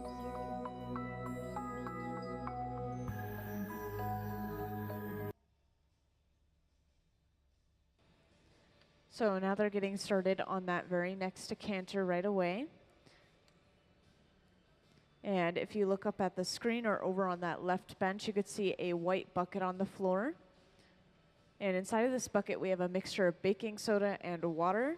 So every now and then you'll see Nick go over and dip that glass inside of that bucket, and the water is instantly evaporating, just leaving behind a layer of that baking soda. So next, when we gather over top of that baking soda, this is going to trap a bunch of really small air bubbles in the glass, which is giving the decanter this glittery appearance.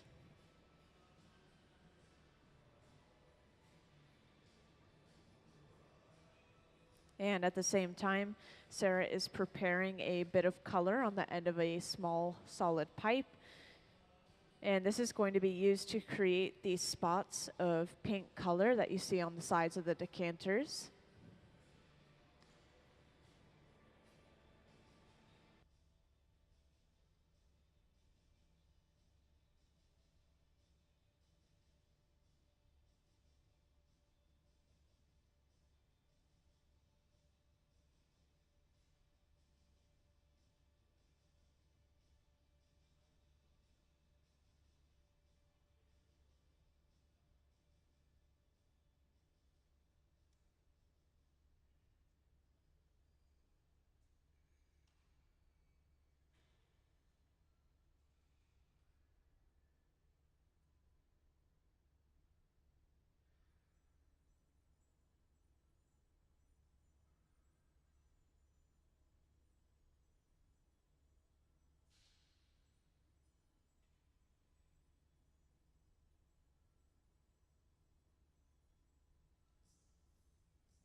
So right now Nick is letting that glass bubble cool down a little bit, so it's not moving very much when they go ahead and apply those spots of pink color.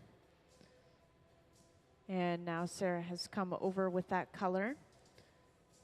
And this is just simply going to be placed down around the entire bubble, maybe around halfway up the bubble towards the pipe.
And once they have all of those spots applied, they're just going to heat up that entire bubble overall once again.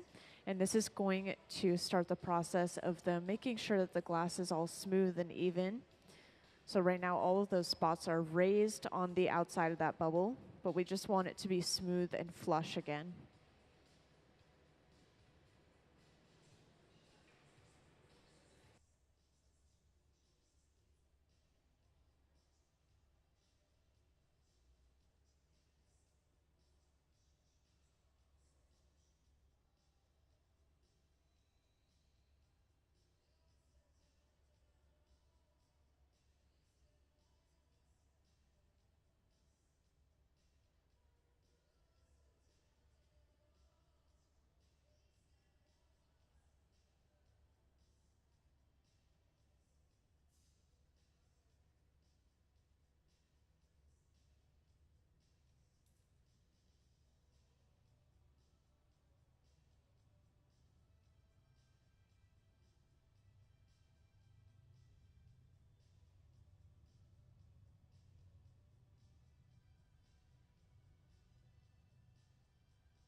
And welcome to those who just joined us in the back over there.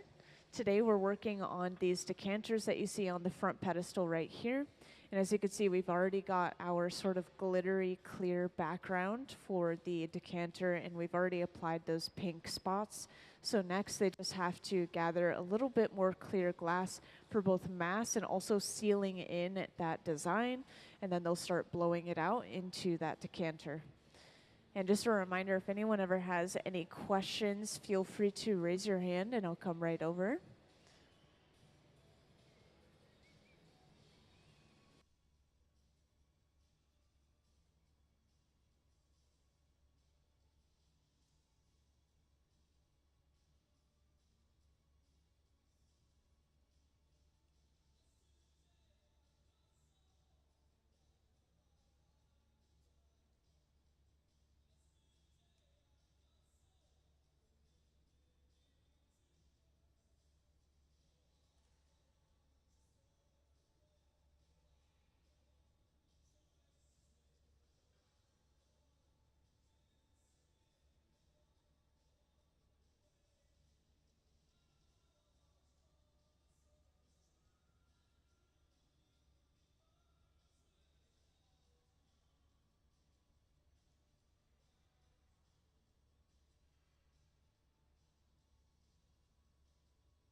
So since I have some new people in the hot shop, I'll give just a quick little rundown, and this will describe all the temperatures of all of the machinery that we're working with in here.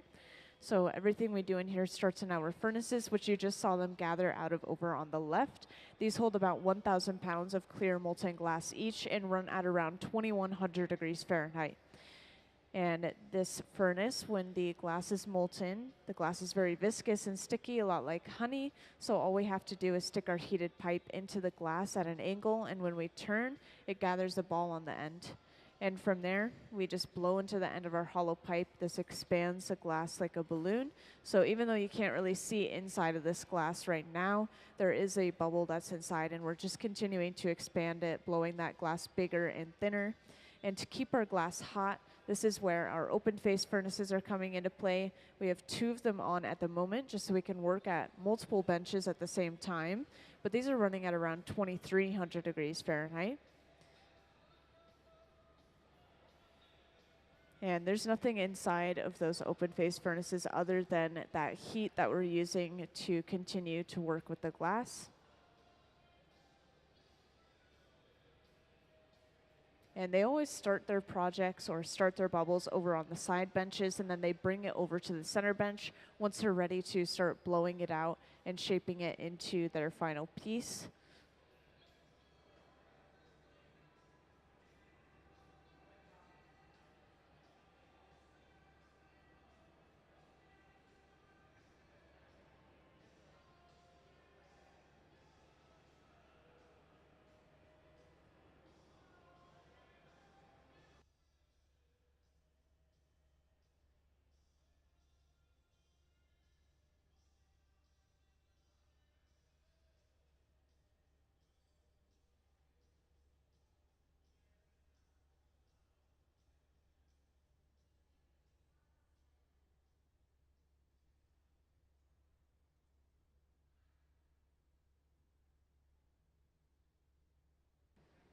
And next, Gabe is going in with a stack of newspapers soaked in water.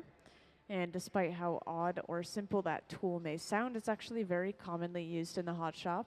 It's one of the only flexible tools, and it's also really close to using our hands to shape that glass. And so you could see he was just using it then to guide which way he wanted the bubble to blow out as someone was blowing into the end of the hollow pipe. And this torch right here is used to apply a little extra heat to a specific area rather than heating up the entire piece overall. And this fluffy flame torch is running at around the same temperature as that reheating furnace at around 2300 degrees Fahrenheit.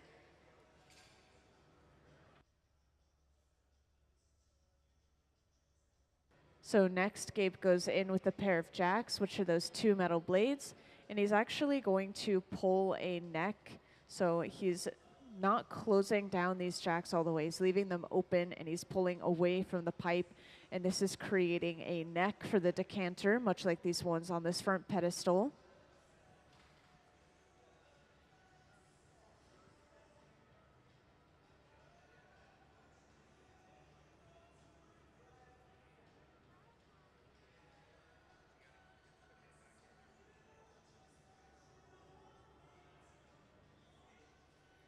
And then he'll go back in with the same pair of jacks, and he's creating a jack line now. That's that divot you see forming here.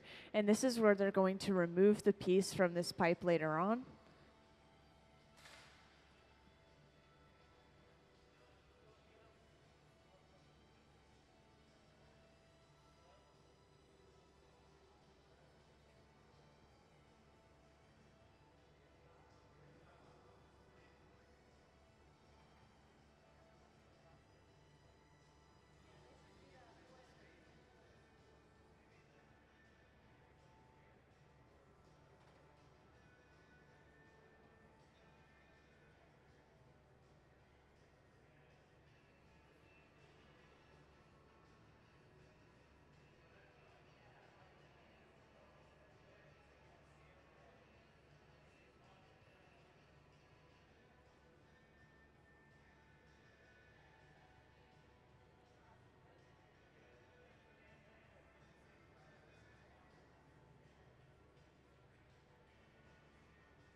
And this is an example here of using gravity as a tool in the hot shop. So hanging the glass down at that angle with the glass towards the floor is stretching and lengthening that glass out.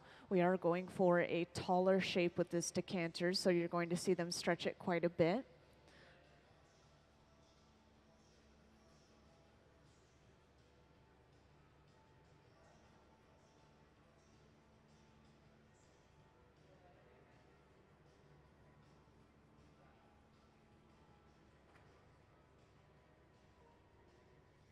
And they're trying to hit around the same measurements every time they make one of these decanters because all of them are supposed to be relatively the same. So you'll see them go in with those measuring tools every now and then just to make sure that they're hitting those measurements.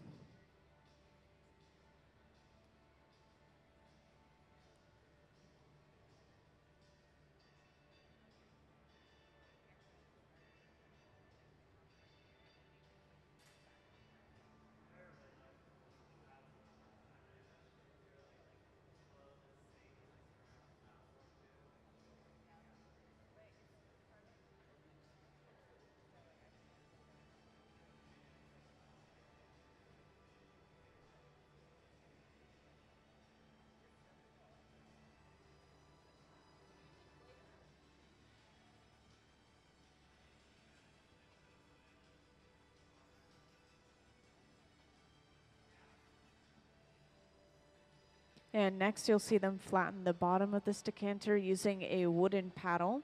You'll also notice that Gabe is continuing to stay on the side of the glass piece with the pair of jacks, which are those two metal blades. And this is going to force that glass into that nice sharp corner you see on the bottom now.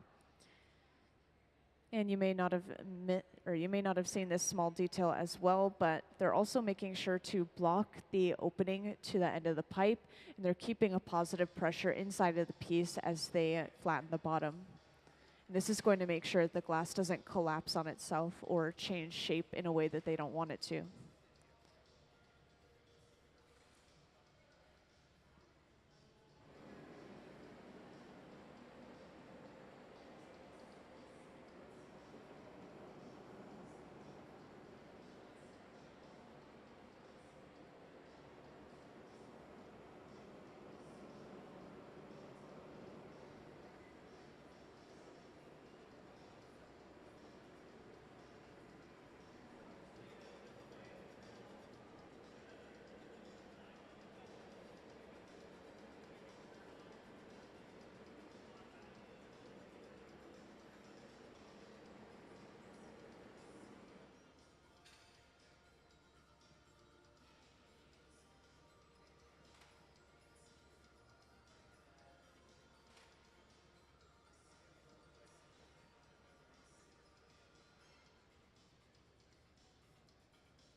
And now that they have the bottom of this piece finished, they're going to attach a second pipe to the bottom of the piece, and this is going to allow them to break it off from its original pipe, or the one that it's currently attached to, which will give them access to the top of the neck.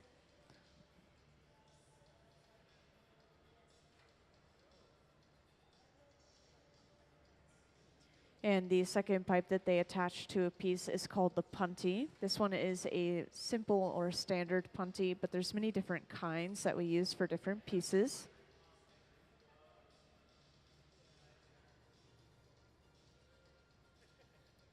So now that second pipe has been attached to the center of the bottom of the piece. And once that connection is secure and centered, they're going to dip those tweezers that you see in some water. And they will apply that water to the jack line, which is the divot you see in the glass. And then a simple tap to the pipe, and that breaks the piece cleanly off. So now from here, they're just going to be able to start going in and opening this up a little bit.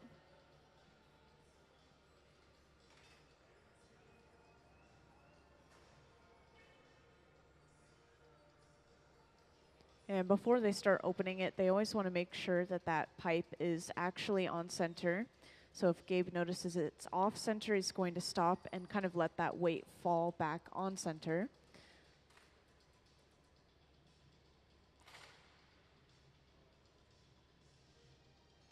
And just a reminder, since I know a few new people have joined, if anyone ever has any questions, feel free to raise your hand and I'll come over.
So that little disc on the top of the neck, Gabe was actually just using as a handle to continue to stretch and thin out that neck.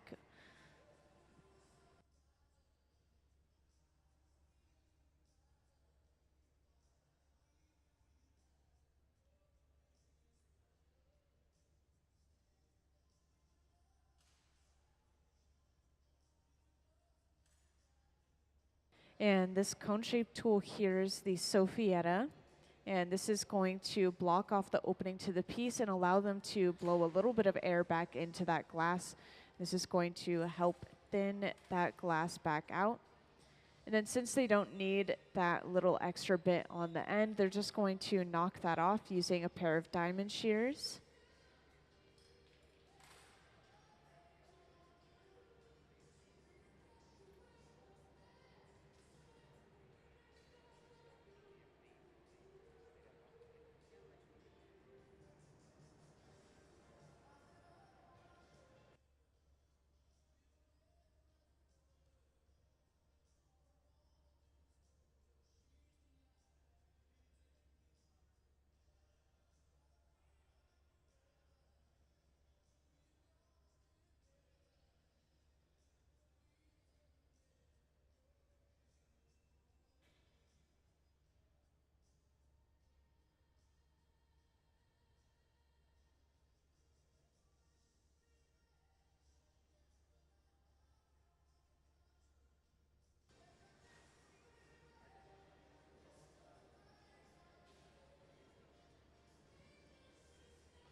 And now that the neck of the piece is opened up a little bit, their last step is going to be adding or opening up the top of the neck, flaring it out into that little disc shape that you see on the top, where they're going to rest the stopper.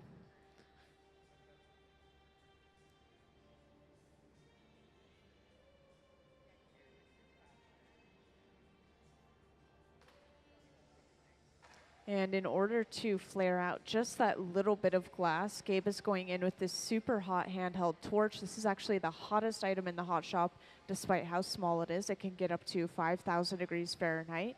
So this is going to very quickly spot heat just the very entrance to the neck and allow him to flare that out into that disc.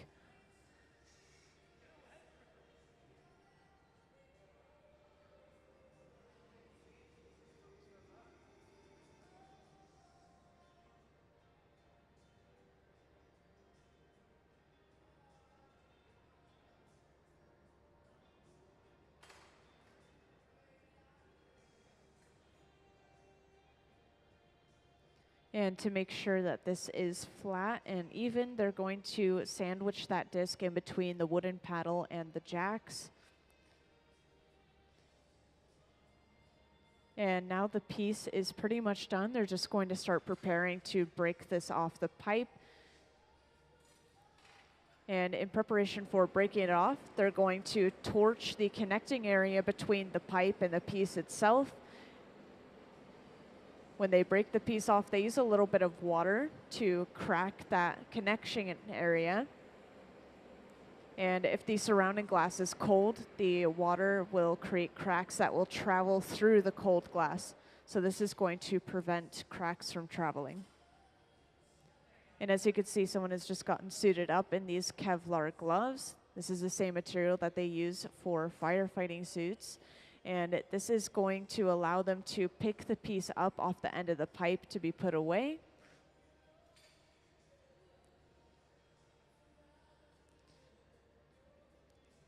So they'll just apply a little bit of water to that connection point. And then all they have to do is simply tap the pipe just like earlier, and this should break that piece cleanly off. And let's give them a round of applause for finishing that decanter.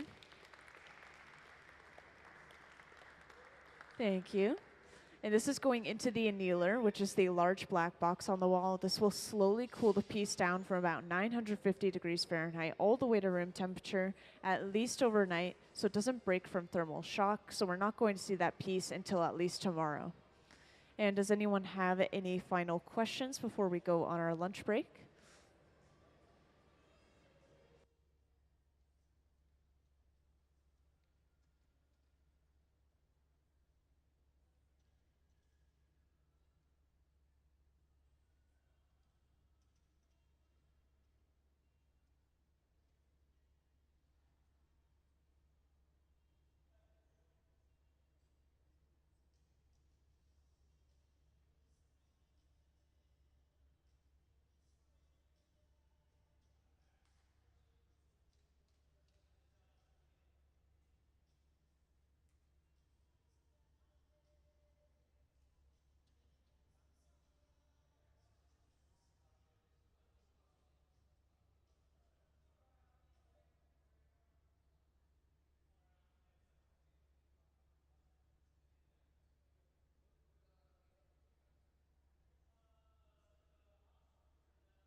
Welcome into the Hot Shop, everyone. Today we have our full-time Hot Shop staff, so the people that work at the museum are down on the floor today, and they're making some things for an upcoming auction called Red Hot.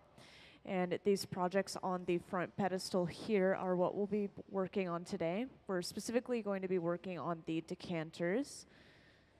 So they're just getting started over on that left bench.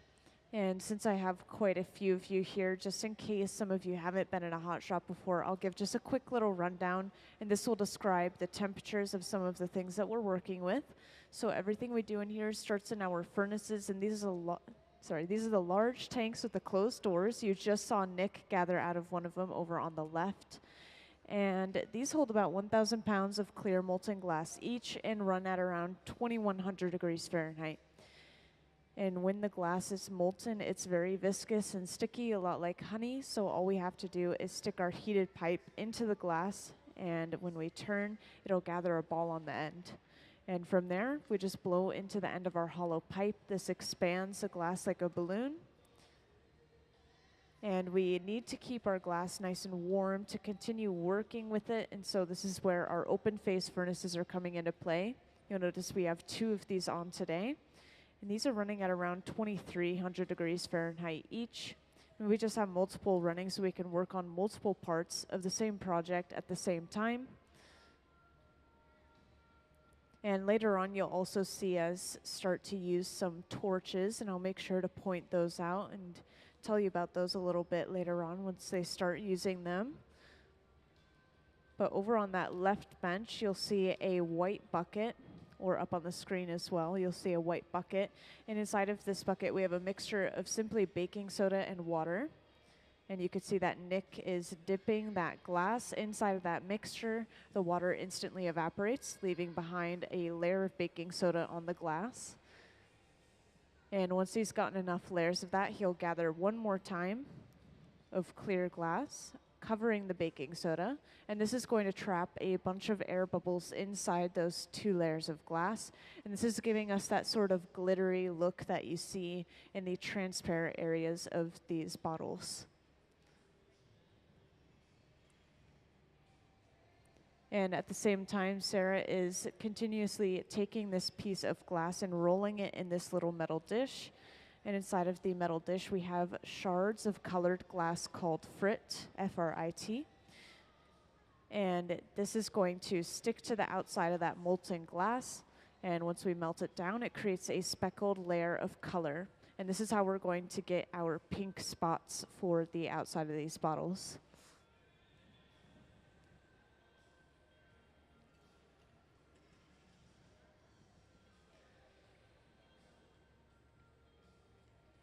And can I have the images of the previous Red Hot goblets and decanters, please? So up on the screen, you'll see a short little slideshow. This is going to show off some of the previously made decanters and goblets for the Red Hot auctions in the past. We have this Red Hot auction here at the museum every year, usually in fall.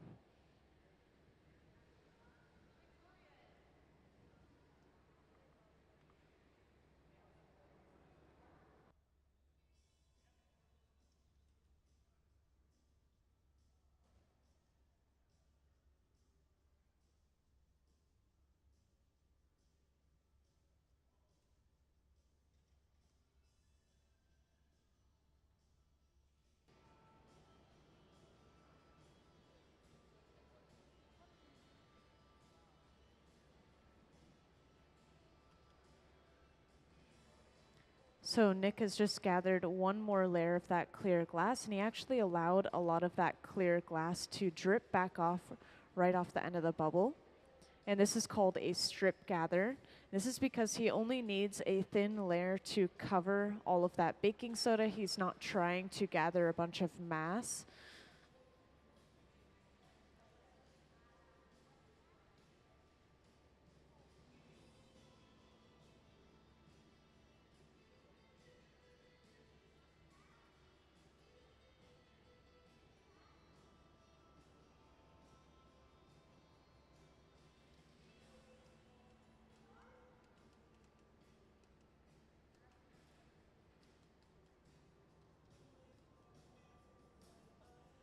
And as you can see, Sarah has just gathered one more layer of that clear glass as well, right over top of that color. And she's actually going to push a lot of that clear glass back towards the pipe, kind of stripping it off of the color. So now she's going to have a clear protective layer of clear just over top of that color before she uses it to create those spotted designs.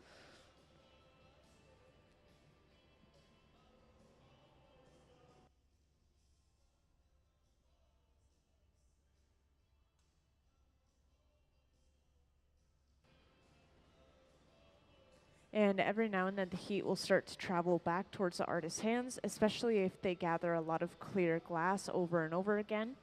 And so Nick up on the screen or over on the left is using a pipe cooler. It's just a trough of water. Cools down the pipe pretty instantly. Now we can handle it a little bit closer to the glass again.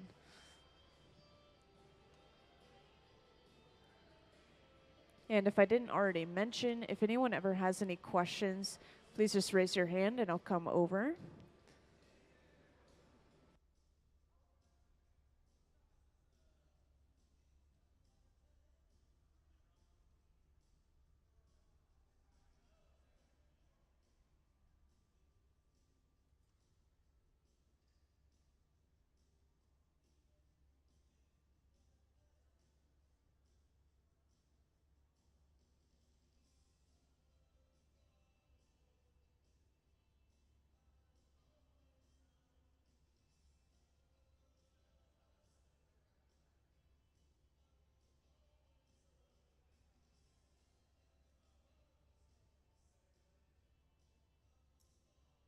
So now that bit of color has been brought over, and this is going to be placed onto the glass before they cut it off. And this is just going to create all of those spots that I mentioned earlier.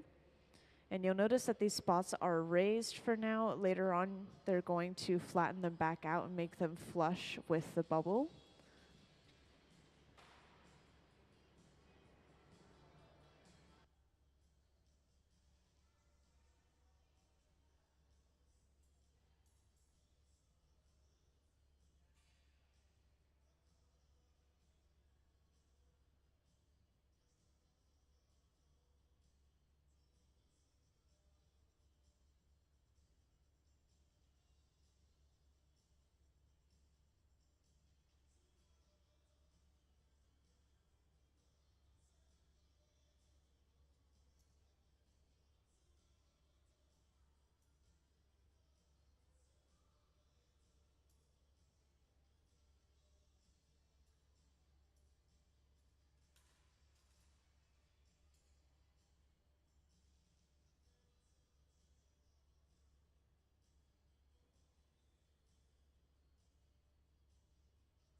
So now that they have all those spots, they're just going to work on really melting them in and making that surface very smooth again.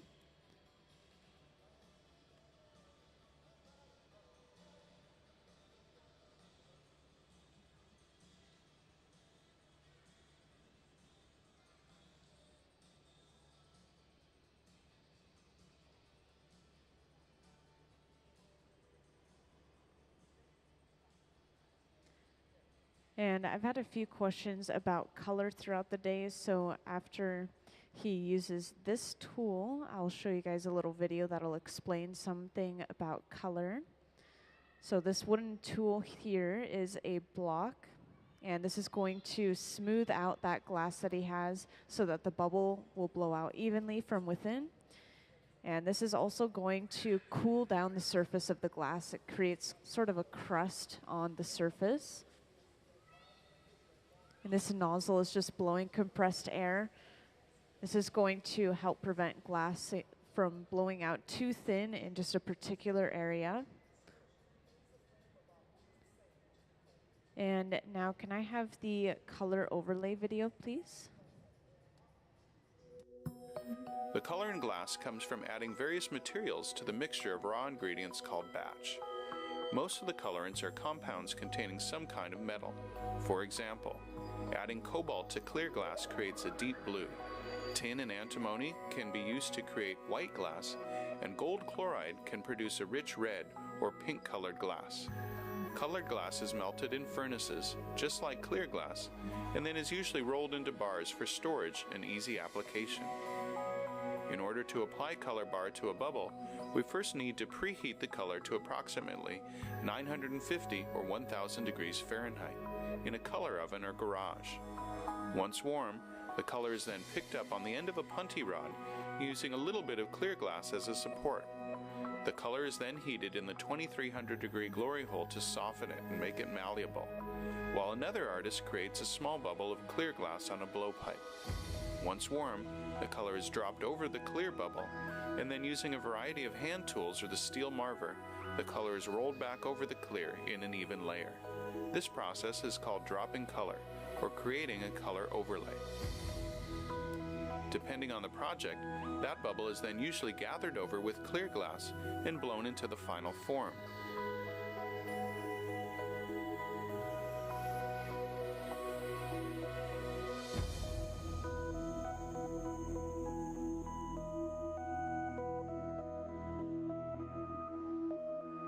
The finished product may appear to be all made from colored glass, but when viewed in cross-section, we can see that there is only a thin layer of color sandwiched between many layers of clear glass.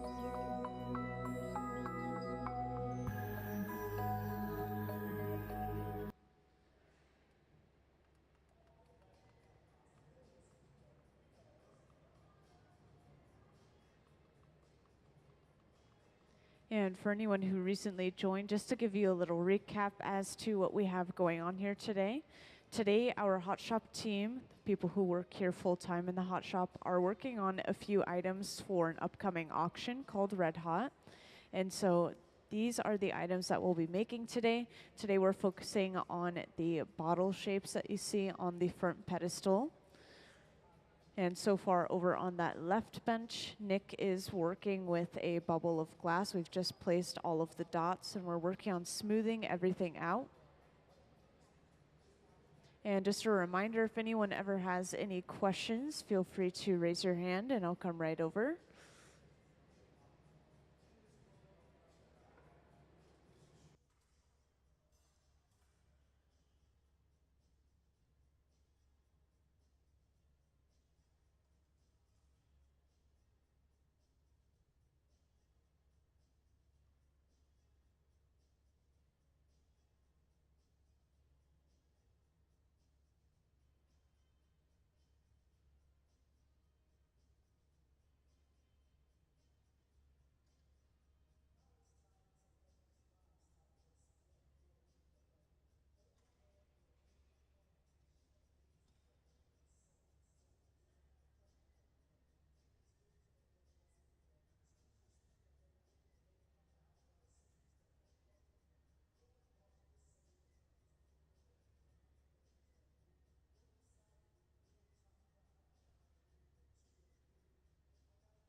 So just like earlier, they gather one more layer of clear and allow a lot of that to drip right back off the end of the bubble. And this is called a strip gather. So now they've sealed in that design they have, and they've also gathered just a little bit more mass for the piece. And once they take it over to the center bench, that means that they're ready to start blowing and shaping it out into its final form.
And right here, Gabe is using a stack of newspapers soaked in water.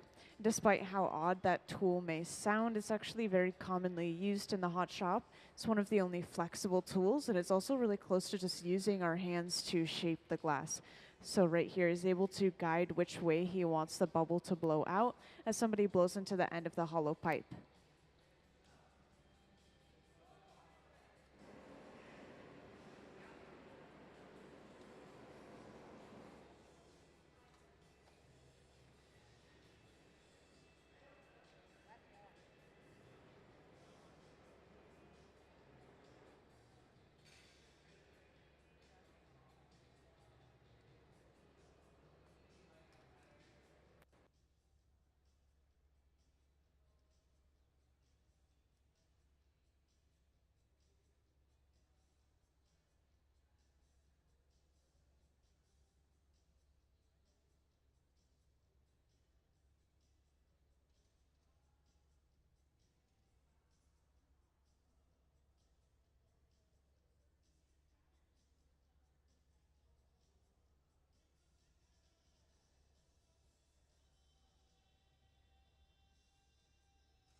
So that little line or the divot in the glass that Gabe was just carving in with the pair of jacks, which are those two metal blades, this is where they're going to remove the piece later on from the pipe, that little divot you saw kind of close to the pipe. And you're going to see them stretch this piece quite a bit as they continue to blow because they want this shape to be really long, kind of like these bottles on the front pedestal here. And today we've just been working on making as many of these as we can. I think they're going to be doing that for the next couple of days as well.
So while they were flattening the bottom of this piece, you may not have noticed, but they're also closing off the end of the pipe where they usually blow in. They're doing something called capping. They're just keeping a positive pressure inside of that piece as they were flattening the piece from both sides. And this is really pushing that glass into a crisp 90-degree angle. And now that they have the bottom of this piece done, they're going to prepare a second pipe with a little clear attachment, and they'll attach this pipe to the bottom of the piece. And this will allow them to break it off from this pipe that it's attached to right now and give them access to the other side of the piece, which would be the top of the neck in this case.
So now they have brought that second pipe over.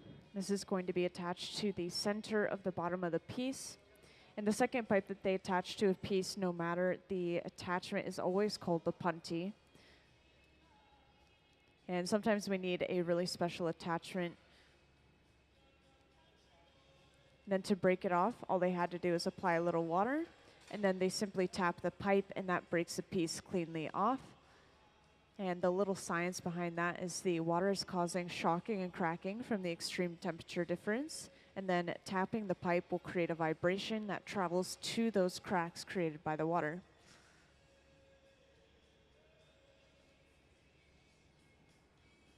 And this right here is just Gabe making sure that the pipe is on center with the bottom of the piece. It looks like it was pretty on center because he didn't really correct it very much.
And next, Gabe is flaring the lip out just a little bit.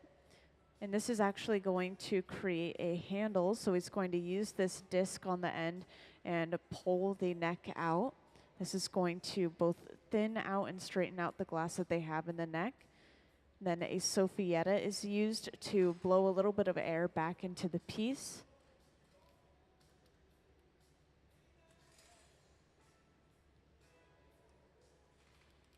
And since they don't need that handle anymore, they're just going to knock that little end piece off.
And swinging the glass like this is going to stretch that glass out. It's using both a combination of gravity and also centrifugal force, which is the outward pulling force from spinning.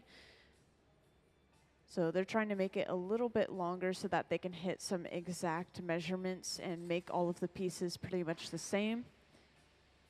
The next Gabe is going in with this small handheld torch. This is actually the hottest item in our hot shop. Despite how small it is, it can get up to around 5,000 degrees Fahrenheit, which is over double the heat of the molten glass. So this is going to very quickly spot heat that opening of the lip, and they'll be able to flare that out into that little disc shape where they're going to rest the stopper for the bottle.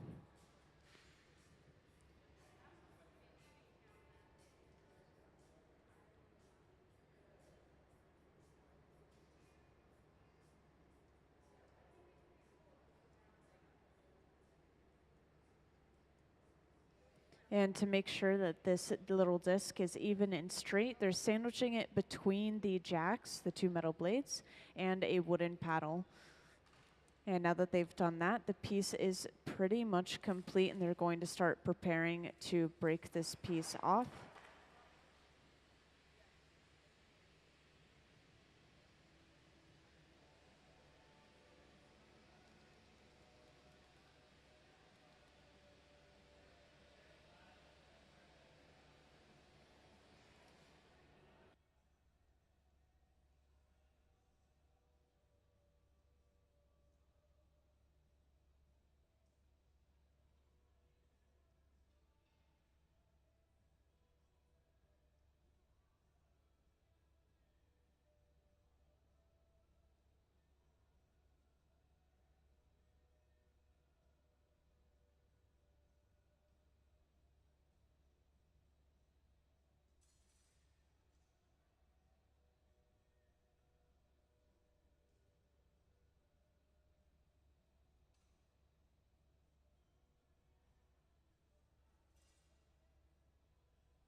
Now, in preparation for breaking a piece off of a pipe, just like earlier, we'll also torch this connection area between the pipe and the piece, and this is going to make sure the surrounding area is warm before we apply a little bit of water to break it off. If the surrounding area is cold, the cracks from the water could travel through that cold glass, so this is going to prevent that. And you can see we've just got an artist who's gotten suited up in these special Kevlar gloves. And these are going to protect them from the glass as they physically pick up the piece to put it away.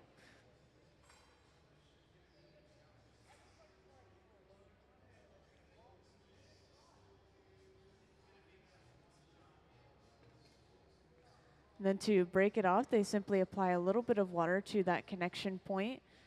And then, just like earlier, they simply tap the pipe, and that should break the piece cleanly off. And let's give them a round of applause for finishing that decanter. Thank you. So this is going into the annealer, which is that large black box. This is going to slowly cool the glass down from about 950 degrees Fahrenheit all the way to room temperature, at least overnight, so it doesn't break from thermal shock.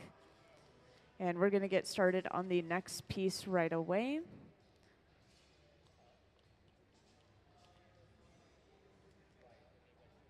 And can I have the charging the furnace video, please?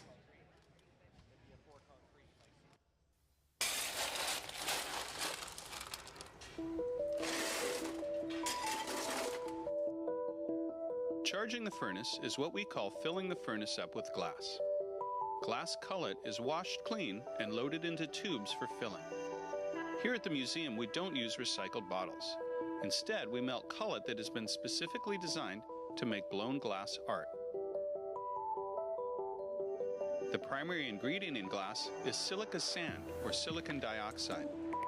The other two main ingredients are soda or sodium oxide, which lowers the melting temperature, and lime or calcium oxide to stabilize it. Once the cullet is loaded into the 2300 degree furnace, a rake is used to level the glass for even melting. The furnaces at the Museum of Glass hold approximately 1,000 pounds of clear molten glass and run continuously 24 hours a day, 7 days a week.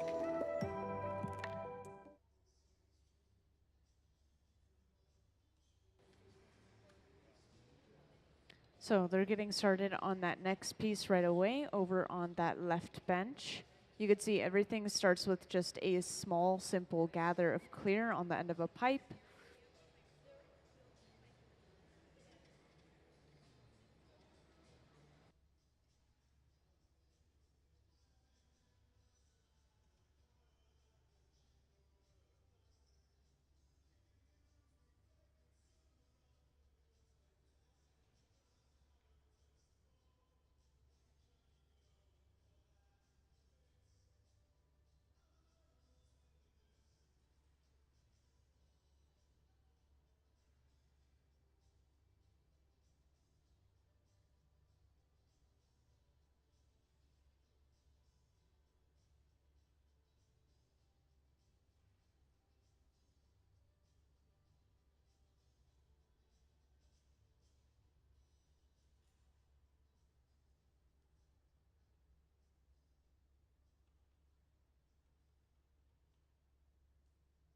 And next, Nick is starting to dip that glass into a bucket containing a mixture of baking soda and water.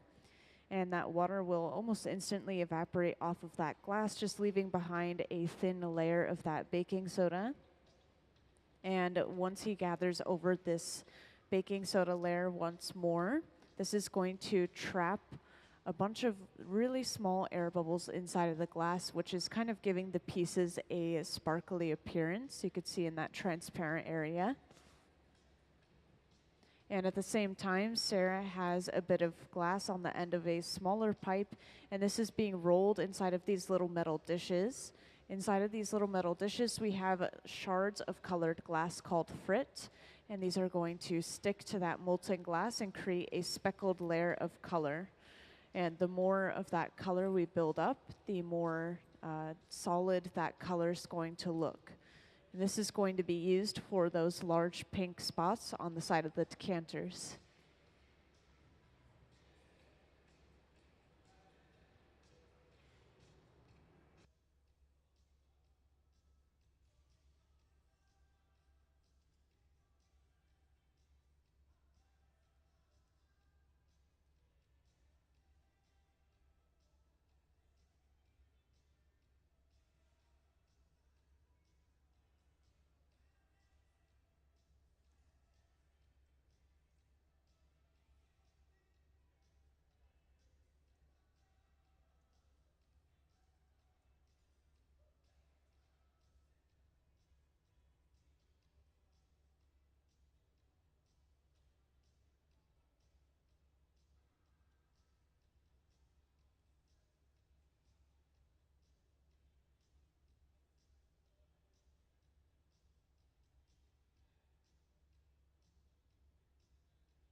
And right after gathering that fresh layer of clear glass, Nick is allowing a lot of that glass to just drip right back off. And this is called a strip gather. So this is just giving him a really thin layer of clear glass. Instead of building up a bunch of mass, it's most likely just to cover up all of that baking soda he has.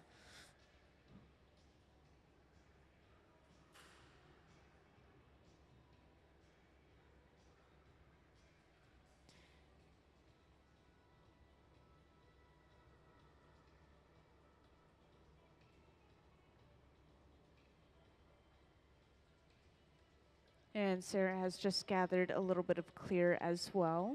A lot of that clear is just going to be pushed right back off of the color down towards the pipe. And this is going to give her a really nice thin layer of clear, just kind of covering up and protecting that layer of color. And this is eventually going to be shaped into a little bit of a cone shape before being brought back over to that left bench, where it's going to be attached over and over to create the spots.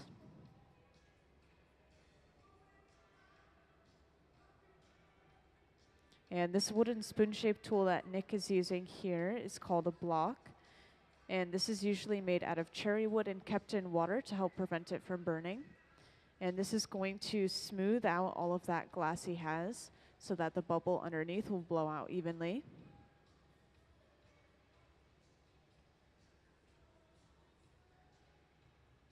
And just a reminder, since I think I have a few new people in here, if anyone ever has any questions, feel free to raise your hand and I'll come right over.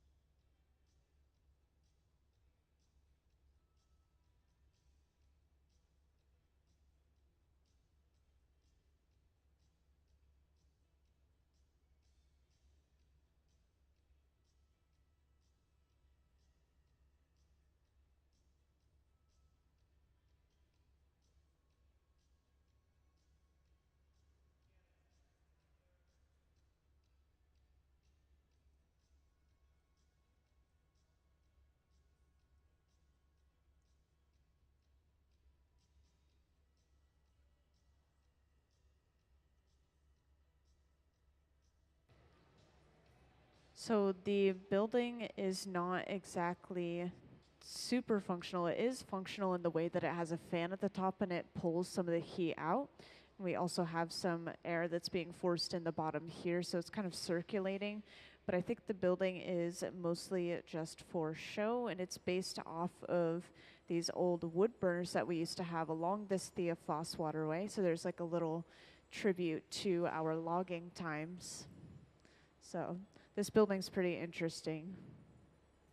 And I've been told, I think it's about 90 feet tall, someone told me. It looks a little bit taller to me, though.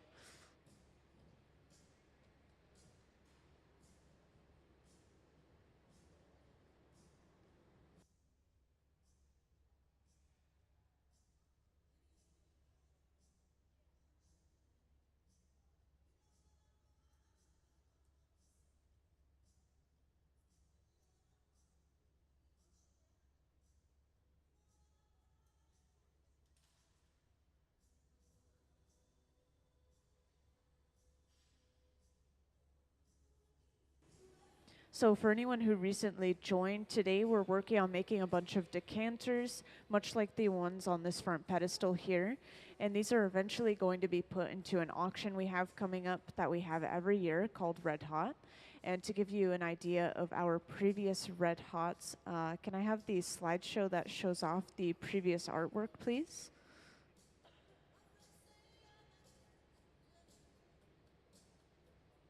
So up on the screen, you'll see a slideshow that shows off our previous Red Hot decanters and goblets. And down on this front pedestal, you can also see we have a goblet. This is going to be made over and over again, and they'll be able to have sets of them sold at this auction. And every year we have a theme, as you may notice when you watch this slideshow. And the theme this year is sort of these iridescent, sparkly, metallic colors. And we were trying to decide between blue and pink. It looks like they stuck with pink.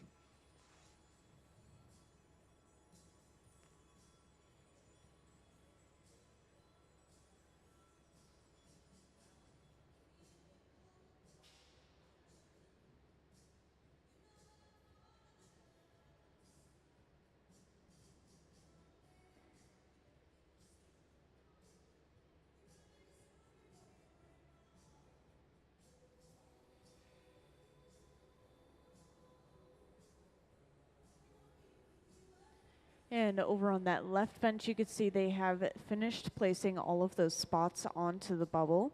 And now Nick is just working on smoothing each of those spots down. We want that glass to be flush and smooth before we start blowing the piece out.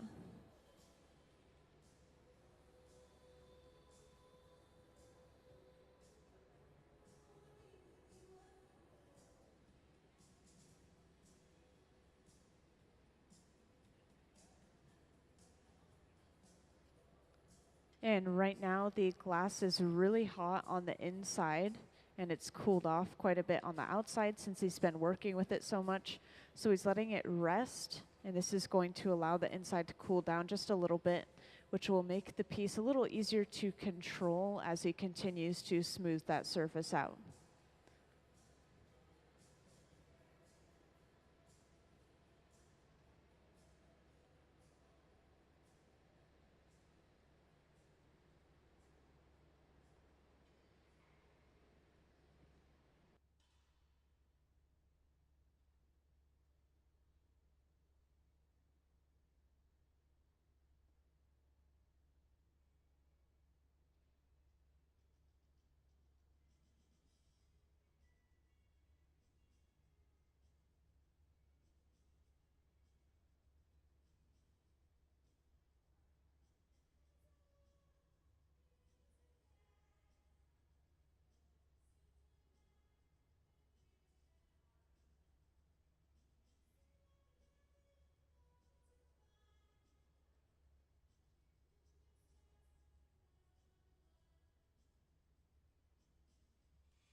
So the furnaces that hold the clear glass, the ones with the closed doors, those run 24/7 so that the temperature of the glass is always 2100 degrees Fahrenheit and the glass is heated all the way through and through. If we were to let that glass cool down, it could break the ceramic tank from the expansion and shrinking of that cooling glass. So that's really important that we keep that one running. But everything else we shut off at night and turn back on in the morning to just preserve energy.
So for the decanters, they usually make about 50, I think they told me. But they usually make a little bit more of the goblets, so they'll sell some of the goblets on their own, and then they'll sell the goblets and decanters together as well.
So right now they're really letting that glass cool down quite a bit before they gather one more layer of clear over top of everything they already have.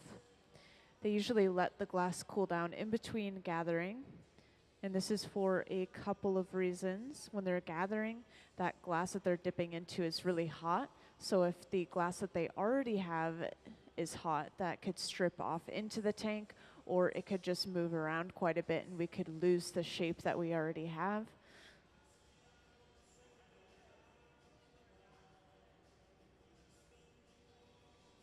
And then just like earlier, they are doing a strip gather. This is just giving them that partial layer of glass so they can hit these exact measurements of what they're going for. And then once they have all the glass they need, they usually move the bubble over to the center bench like they are right now, where they can start to blow and shape this out into its final form.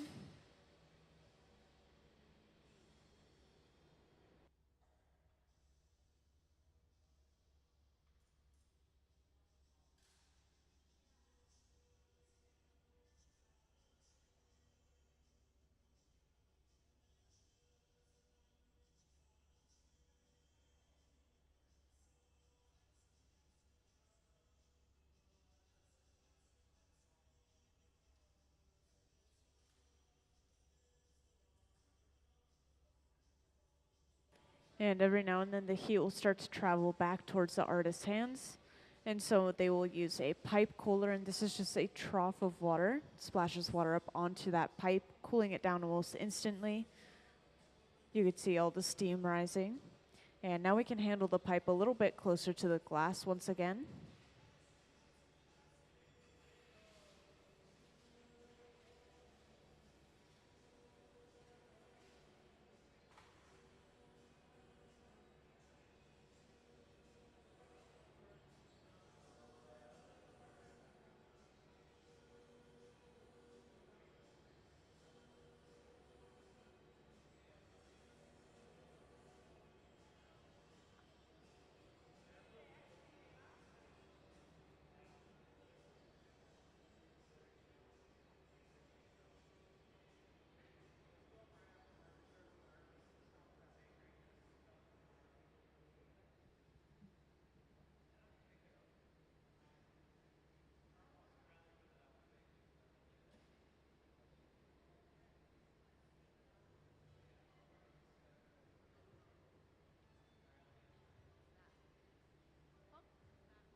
Yeah, so this is pretty similar to the ones on the walls and also the ones in the front here. It's just a box that we can just plug in, and it's electrical, and it turns up to around 1,000 degrees Fahrenheit. So this is basically going to preheat some glass, and it's not hot enough to change the shape of the glass, but it's also not cold enough for it to crack or break from thermal shock. So they bring that glass up to temperature, and then they can pull it out and use it in the hot shop again. So it's used for multi-day projects. We can heat up and cool glass as many times as we need to, as long as we do it the right way. And at the center bench, you could see Gabe is now going in with a stack of newspapers soaked in water. And despite how odd that tool may sound, it's actually very commonly used in the hot shop. And this large fluffy flame torch here is running at around the same temperature as those furnaces at around 2,300 degrees Fahrenheit. But instead of heating up the entire piece overall inside of the furnace, they're able to use this torch to apply some extra heat to a specific area. And you'll see why they did that in just a moment. So next, Gabe is going in with a pair of jacks. Those are those two metal blades. And he's going to go onto the piece kind of close to the pipe, and he's pulling away from the pipe. So he's stretching a neck for the decanter, just like these pieces on the front table.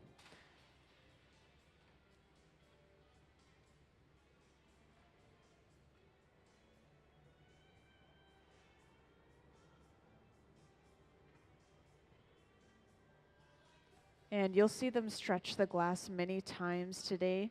They're going for a very long, skinny shape for the decanter. So they're basically just using gravity as a tool. And right now, Gabe is going back in with the jacks, and he's making a jack line. That's that divot you see in the glass now. This is where they're going to remove this piece from the pipe later on.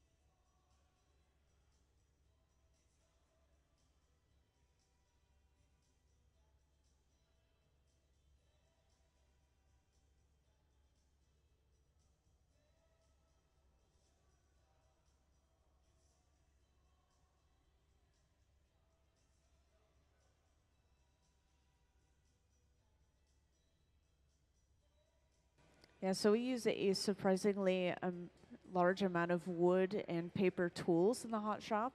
And so you'll frequently see us use water. It's just plain old water. We'll splash it onto the newspapers, for example, or we'll entirely dunk a wooden tool in that water to help prevent those tools from burning.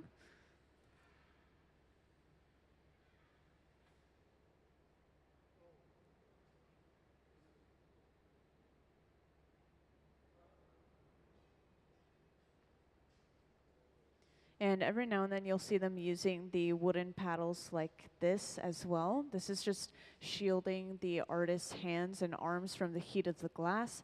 The glass is so hot that it's emitting, radiating heat and light.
And next, to get a flat bottom for this decanter, they're just going to use that same wooden paddle, flatten the bottom, while Gabe remains on the side of the piece with the jacks.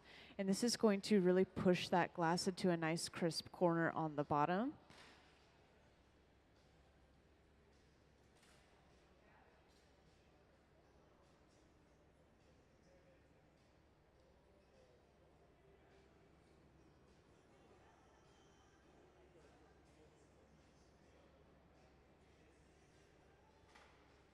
And now that they have the bottom of the piece finished, they're just going to start preparing to break this off and put it onto a second pipe. So in preparation for breaking this off, they'll always heat up the surrounding area. And this is going to prevent cracks from water traveling through the cold glass.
So now Sarah's coming over with that second pipe, and this is going to be attached to the center of the bottom of the piece. And like I said earlier, this is going to allow them to break the piece off from its original pipe, and it's going to give them access to the other side of the piece. They're basically just flipping the orientation of the piece. So they simply apply a little bit of water to that jack line, that divot in the glass, then tap the pipe, and that breaks the piece cleanly off. And now from here, they're just going to make sure that that is absolutely centered, and then they'll move on to starting to heat up that neck and finish off the top of the decanter.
So Gabe will go briefly inside of the neck with the pair of jacks, and he's actually creating a little bit of a disc shape on the end.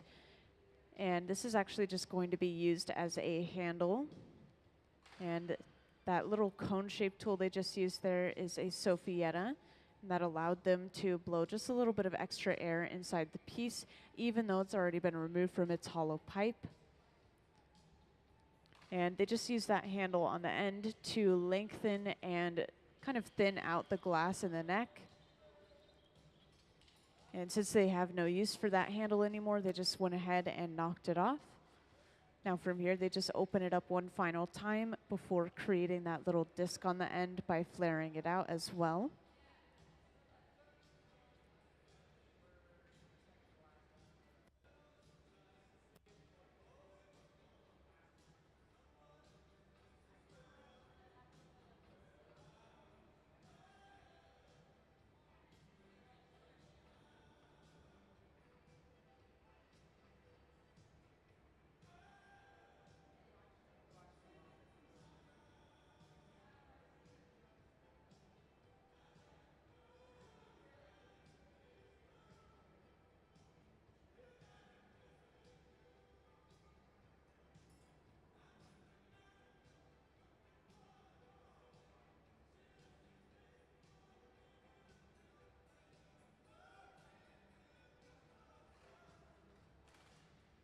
And we've also been going for some specific exact measurements for each piece. We're trying to make all of them at least very similar. So you'll see them pull out those measuring tools every now and then and just double check as they go along.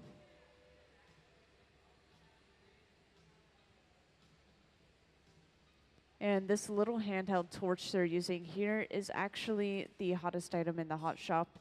It can get up to around 5,000 degrees Fahrenheit. So even though it's small, it can heat up a small portion of glass to molten temperatures very quickly. This is going to allow them to create that little disc on the end of the neck by flaring it open.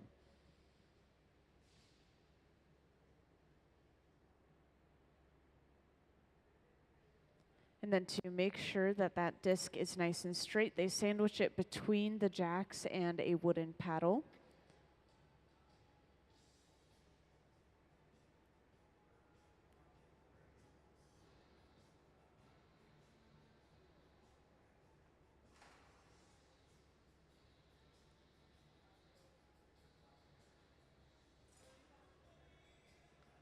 And then just like earlier, in preparation for breaking a piece off, they're always going to torch that connection area and make sure that surrounding glass is warm.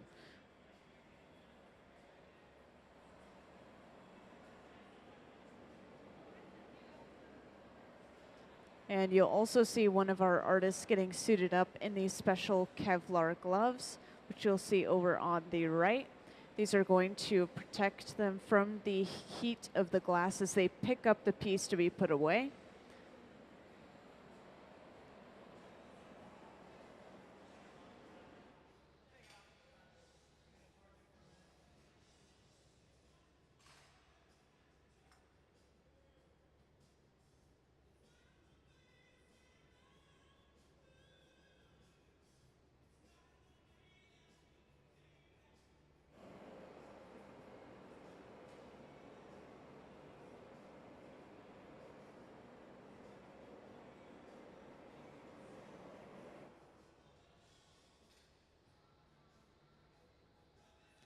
And then to break that piece off, they simply apply a little bit of water to that connection point. And then just like earlier, they will tap the pipe and that will break that piece cleanly off.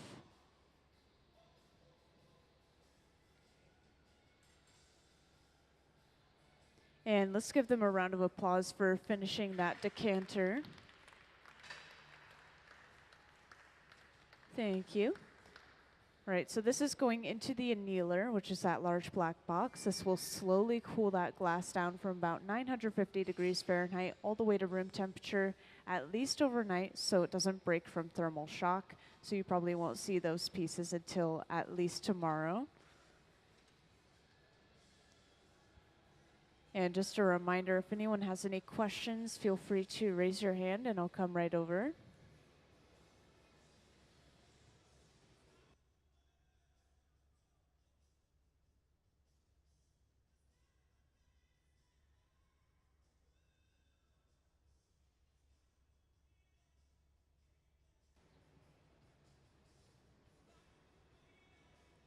And they're getting started right away again over on that left bench. They're going to start on their next decanter. We're going to be making as many of these decanters as we can for the next couple of days.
And over on that left bench, you could see Nick is working with a bubble of clear glass.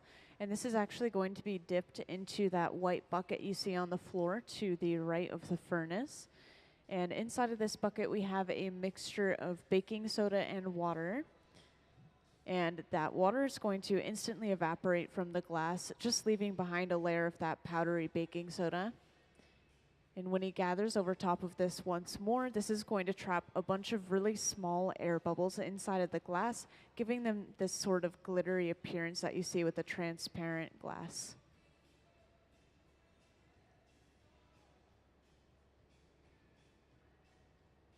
And at the same time, while Nick is working on that bubble, you could see that Sarah is gathering some glass from these little bowls on the table. And these are little shards of colored glass or even powdered colored glass.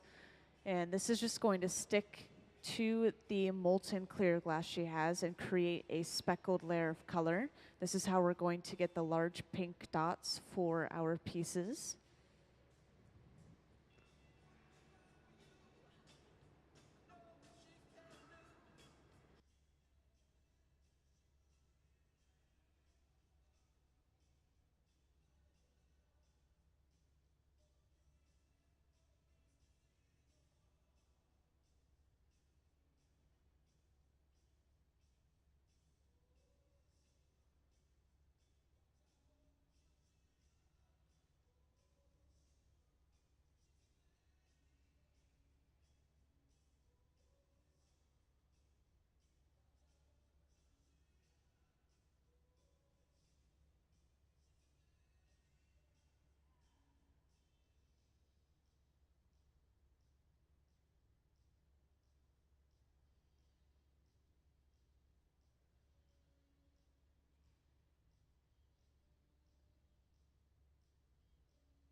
So for those who recently joined, today we're working on these projects specifically that are on this front pedestal right here.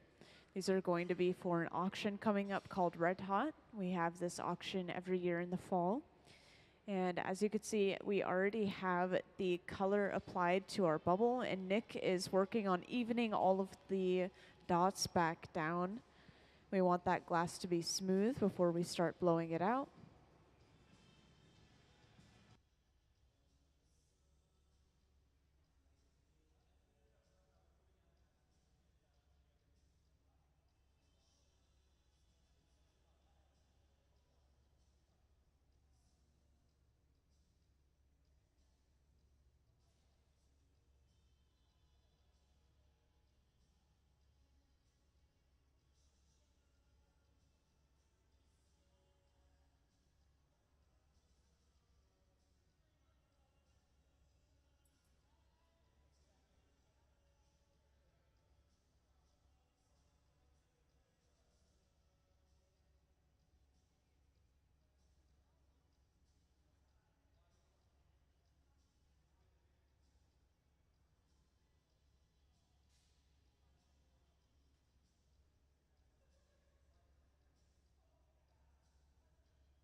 So once they have all the glass they need, they usually move over to the center bench where they start to blow it out and shape it into its final form.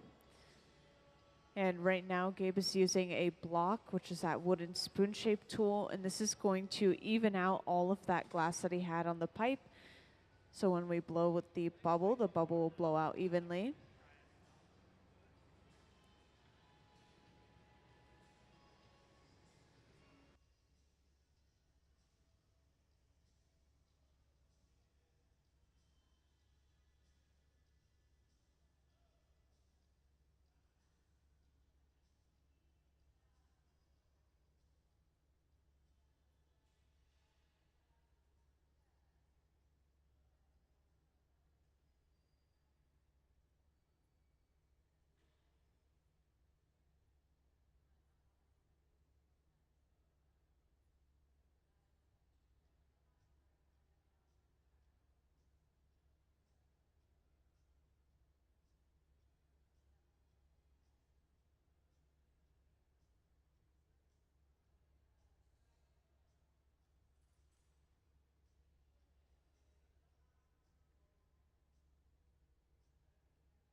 So for those of you who just joined, today we've been working on making these decanters down on this front table.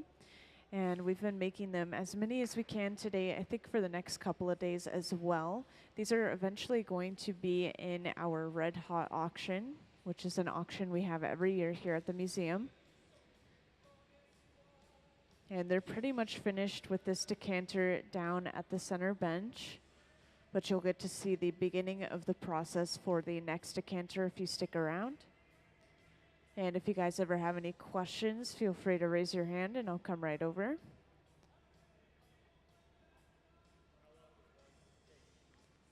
So in the beginning of the day, it was taking a little bit longer, but now it seems to be taking like 30 minutes each, if not even a little bit faster. Usually they get a little bit faster throughout the day as they kind of get into a rhythm and a flow of things.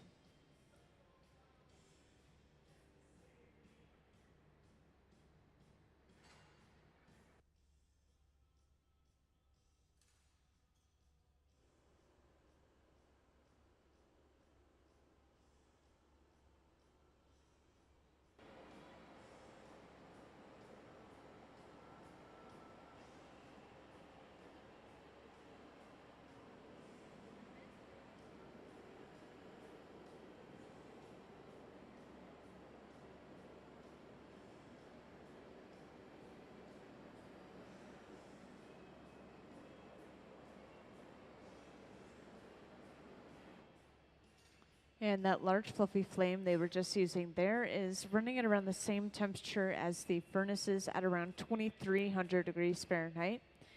And this is going to heat up that connection area between the pipe and the piece and is going to protect that glass from thermal shock as they break it off with a little bit of water. So they just apply a little bit of water to that connection area, causing shocking and cracking in that glass. And then all they have to do is simply tap the pipe and that should break the piece cleanly off. And once that is finished, this is carried over to the annealer, which is the large black box, where it will slowly cool down from about 950 degrees Fahrenheit to room temperature at least overnight so it doesn't break from thermal shock. So we're not going to see that piece until at least the next day.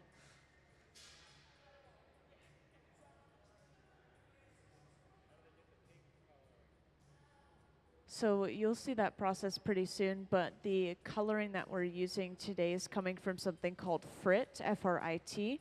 These are little shards of colored glass. You can actually see the bowls of them up on the screen right now on that little metal table. So we just take a little bit of clear glass on the end of a pipe, and then we roll it inside of that bowl that contains the frit, and then this will just create a speckled layer of color. And the more we gather, the more solid that layer of color is going to be.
So up on the screen, you can see right now, Sarah is taking that little bit of molten glass and rolling it in the frit. And that sticks to the outside. Then she simply puts it back in the furnace, and this will melt that speckled layer of color down. And you can also see Nick working with a bubble of glass at the same time. And he's dunking this in a bucket on the floor over and over again. And this is a mixture containing simply baking soda and water. The water evaporates almost instantly, just leaving behind a layer of baking soda.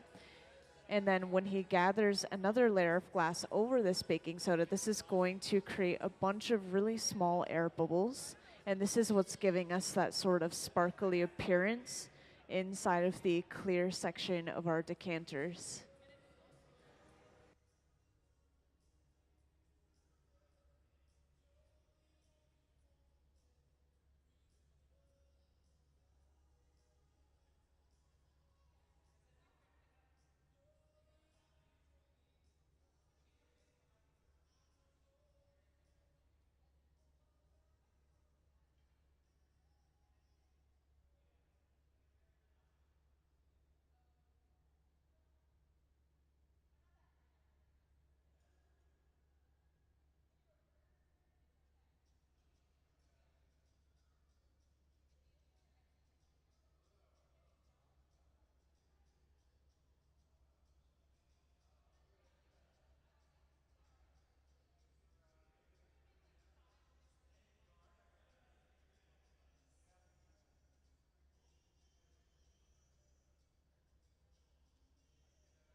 So you'll notice that that Nick is really letting this bubble cool down over on that left bench or up on the screen. Instead of heating it up, letting it cool down like this is going to allow that glass to harden. And Sarah will bring that bit of color over, and this is going to be placed on top of that bubble many times to create all of these different spots that you see on the decanters in the front.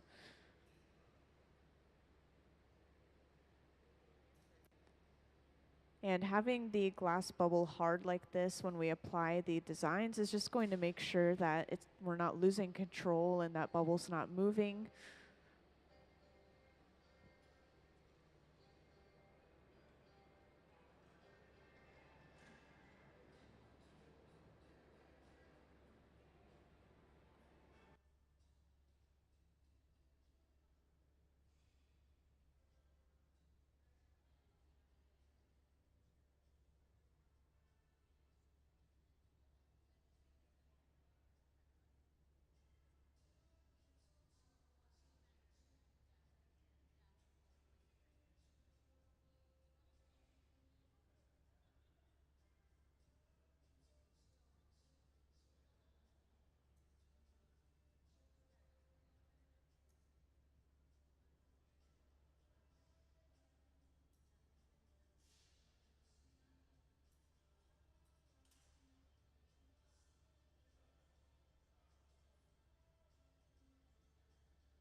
So now it looks like they've applied all of the spots that they need for this decanter.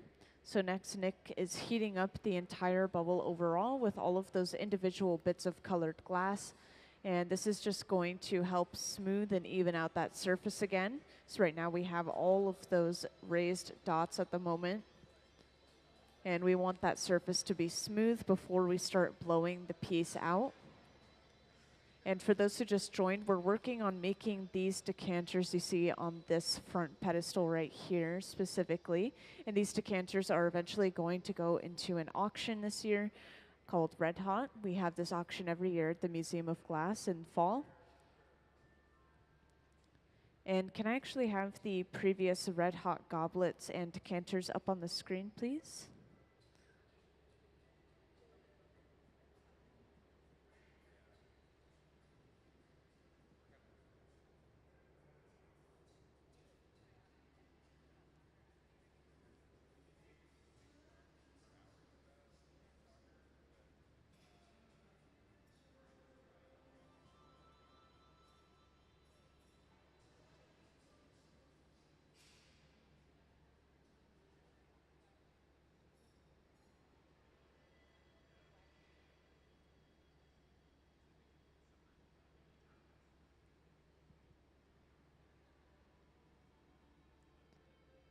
Now this wooden spoon-shaped tool that Nick is using here is going to smooth all of that glass out so that the bubble from inside will blow out evenly. Right now you can't see through that glass, but there is a bubble on the inside.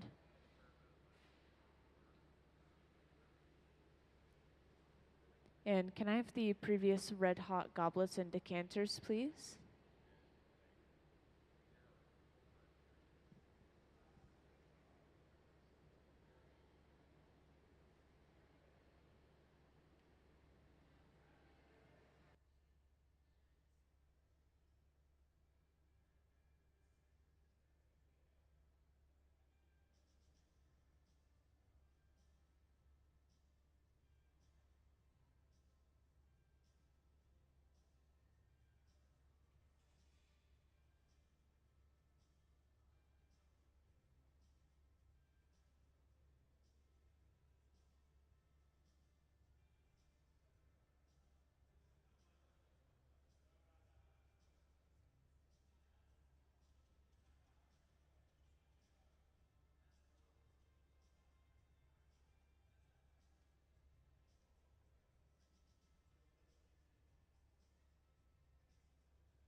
So the molten glass tank that they just gathered out of is holding the molten glass at around 2100 degrees Fahrenheit very steadily, so it stays the exact same temperature and molten through and through. So that's how hot the molten glass is. The furnaces that they're using for reheating are usually a little bit hotter at around 2300 degrees Fahrenheit, just because they want to heat it up a little bit faster.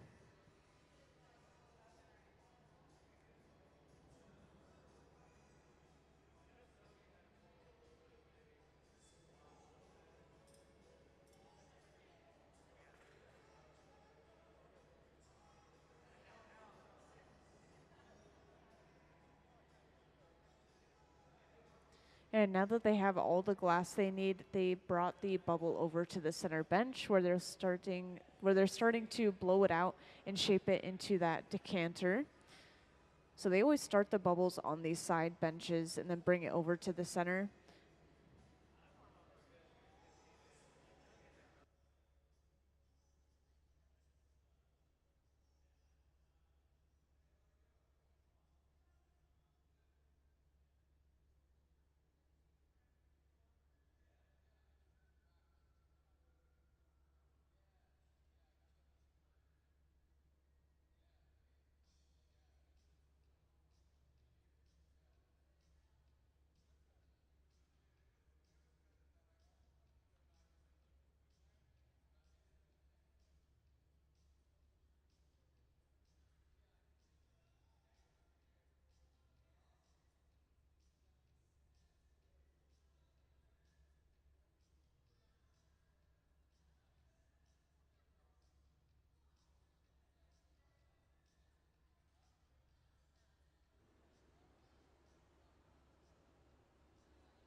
So after applying it just a little bit more heat, Gabe is now going in with a pair of jacks, which are those two metal blades.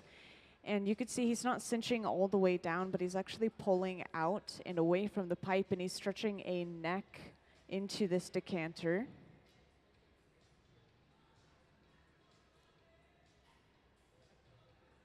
And you'll see them stretch the glass quite a bit throughout this process. They're going for a very long and narrow shape. Next, Gabe is going in and he's making a jack line. You'll see this small divot forming in the glass. This is where they're going to remove this piece later on from the pipe.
And this right here, if you're wondering, is simply a stack of newspaper soaked in water. Despite how odd that tool may sound, it's actually very commonly used in the hot shop.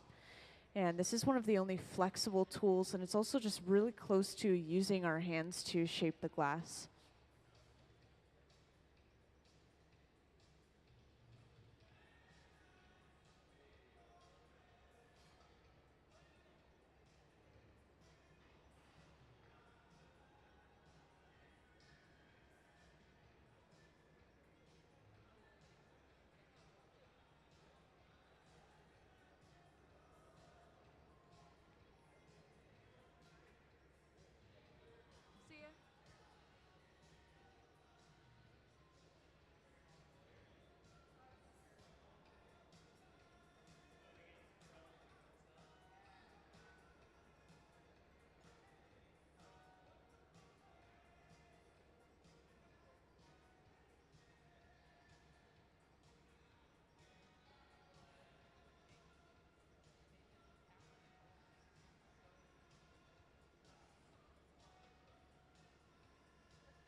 And in order to make all of these decanters at least very similar, if not exactly the same measurements, they're always going in and just double checking all of those measurements as they continue to work with the glass.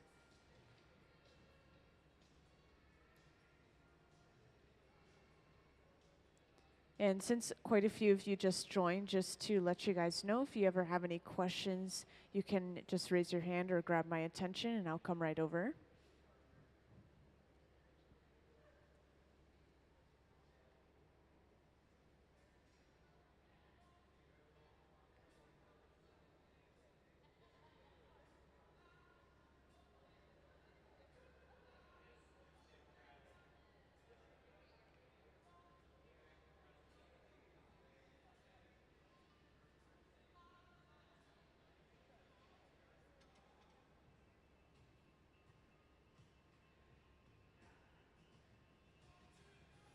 And next, to get a flat bottom for this decanter, they're just going to use a wooden paddle on the bottom. And they're also going to keep the jacks on the side, which are those two metal blades. This is really forcing that glass into a nice crisp corner on the bottom of this piece.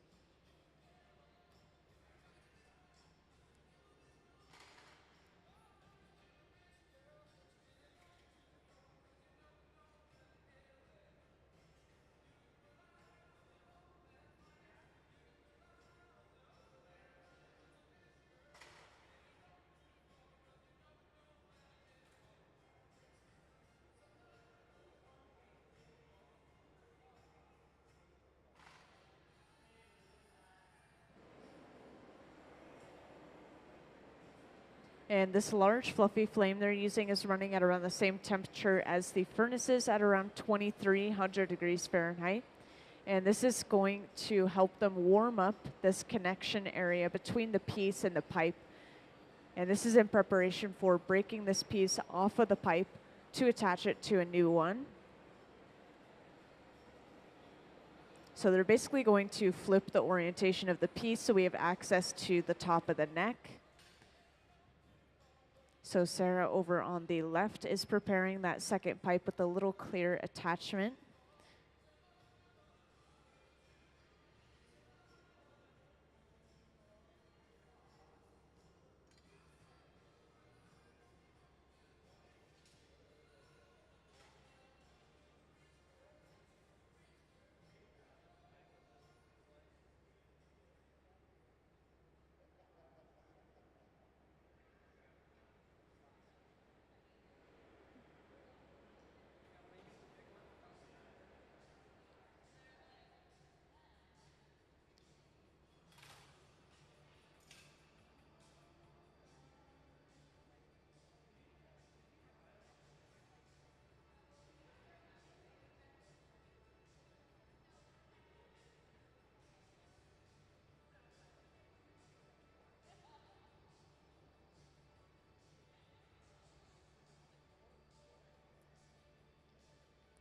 So now that second pipe has been brought over, and this is going to be attached to the center of the bottom of the piece.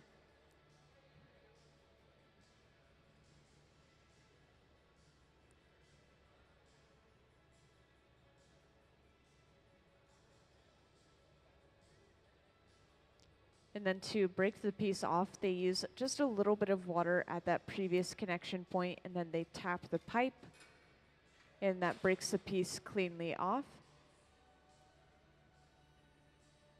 And now they have access to the top end of the piece where they can finish off the top of the neck and sort of flare out the opening to the bottle.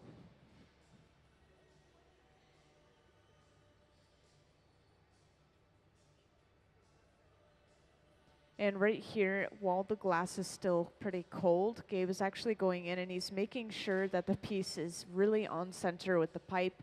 So if he notices it was off center, he would stop and let it fall back on center.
So Gabe is going to go on the inside of the neck. You'll notice he's flaring that end open. But he's actually just going to use this little disc shape as a handle as he pulls away from the rest of the piece, and he's stretching and thinning out the glass in the neck of this bottle. And that little cone-shaped tool is just being used to block off the opening to the piece and blow a little extra air in and inflate and thin out that glass.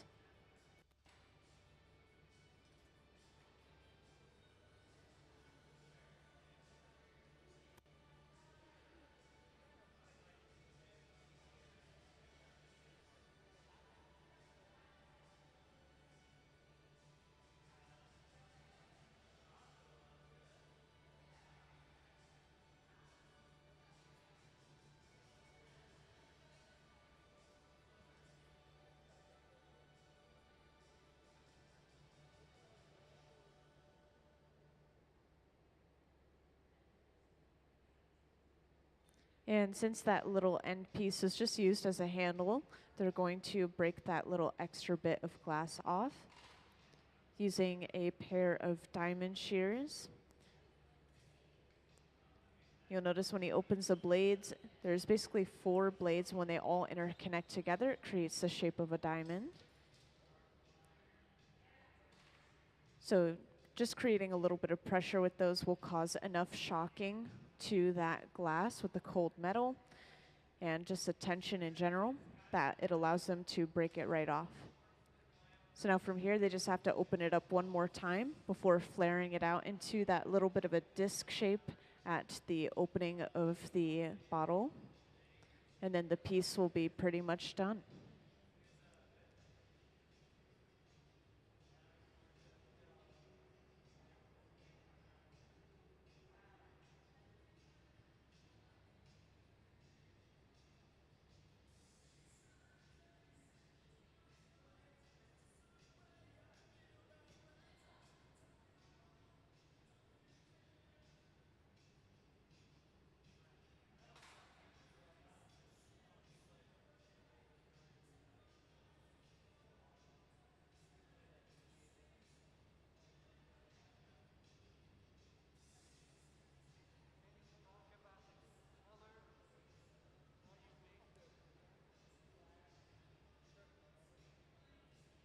So I'm not exactly sure the exact mixture of this one, but I can give you a couple of examples of the different things that we put into the glass to get certain colors. So for blue glass, we mix cobalt into the glass. For white glass, we use tin and antimony. And one of our most expensive colors is this sort of pinkish red called ruby red, and that comes from gold chloride. And it comes from gold, which is why it's the most expensive color for us. So this type of red, it could either be from that gold chloride or it could be from some sort of copper.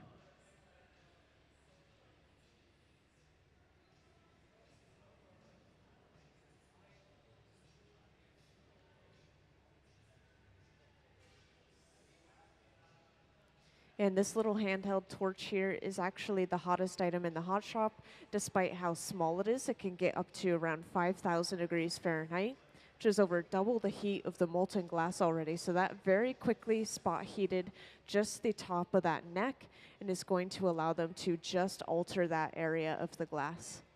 So this is how we get our really fine details in the glass, is with that small torch.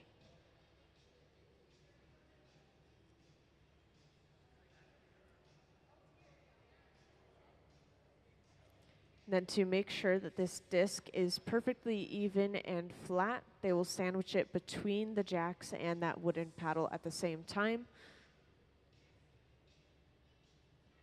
And now that that is finished, this piece is pretty much done. And just like earlier when they removed it from its first pipe, they're just going to start heating up that surrounding area with the torch again, while somebody gets prepared with the Kevlar gloves over on the right.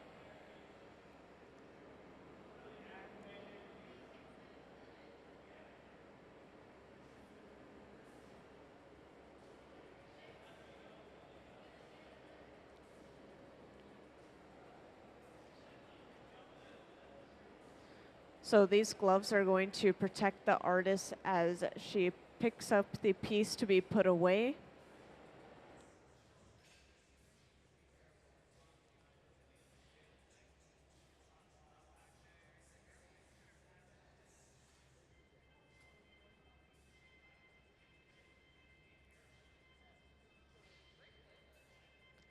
And then to break it off, they simply apply a little bit of water to that connection point, just like earlier. Then all they have to do is tap the pipe, and that will be broken off into those gloves.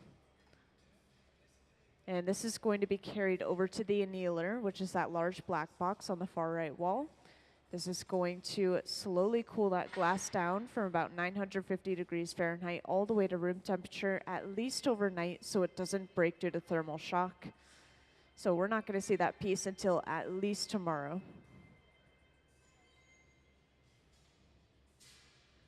And since I had a couple of questions about color, I'm going to play a quick video.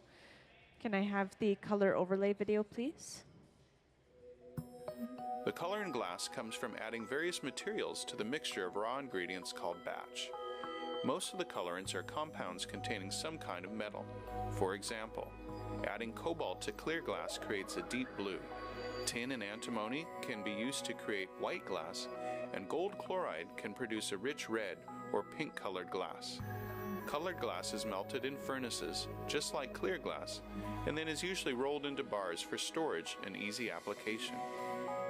In order to apply color bar to a bubble, we first need to preheat the color to approximately 950 or 1000 degrees Fahrenheit in a color oven or garage.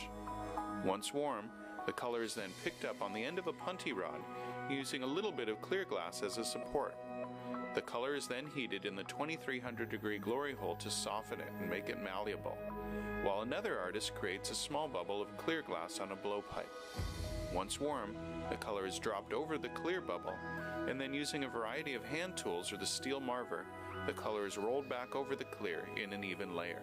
This process is called dropping color, or creating a color overlay. Depending on the project, that bubble is then usually gathered over with clear glass and blown into the final form.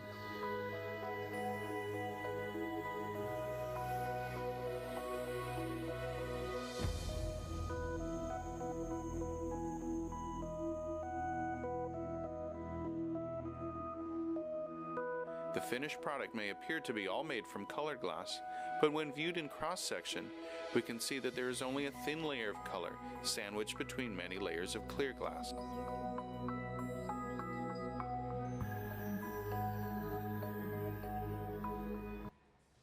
All right, does anyone have any final questions? So that was our last project of the day. We're going to continue making these bottles for the next couple of days, but we are done for today. We're just going to start cleaning up the hot shop, and thank you for stopping by.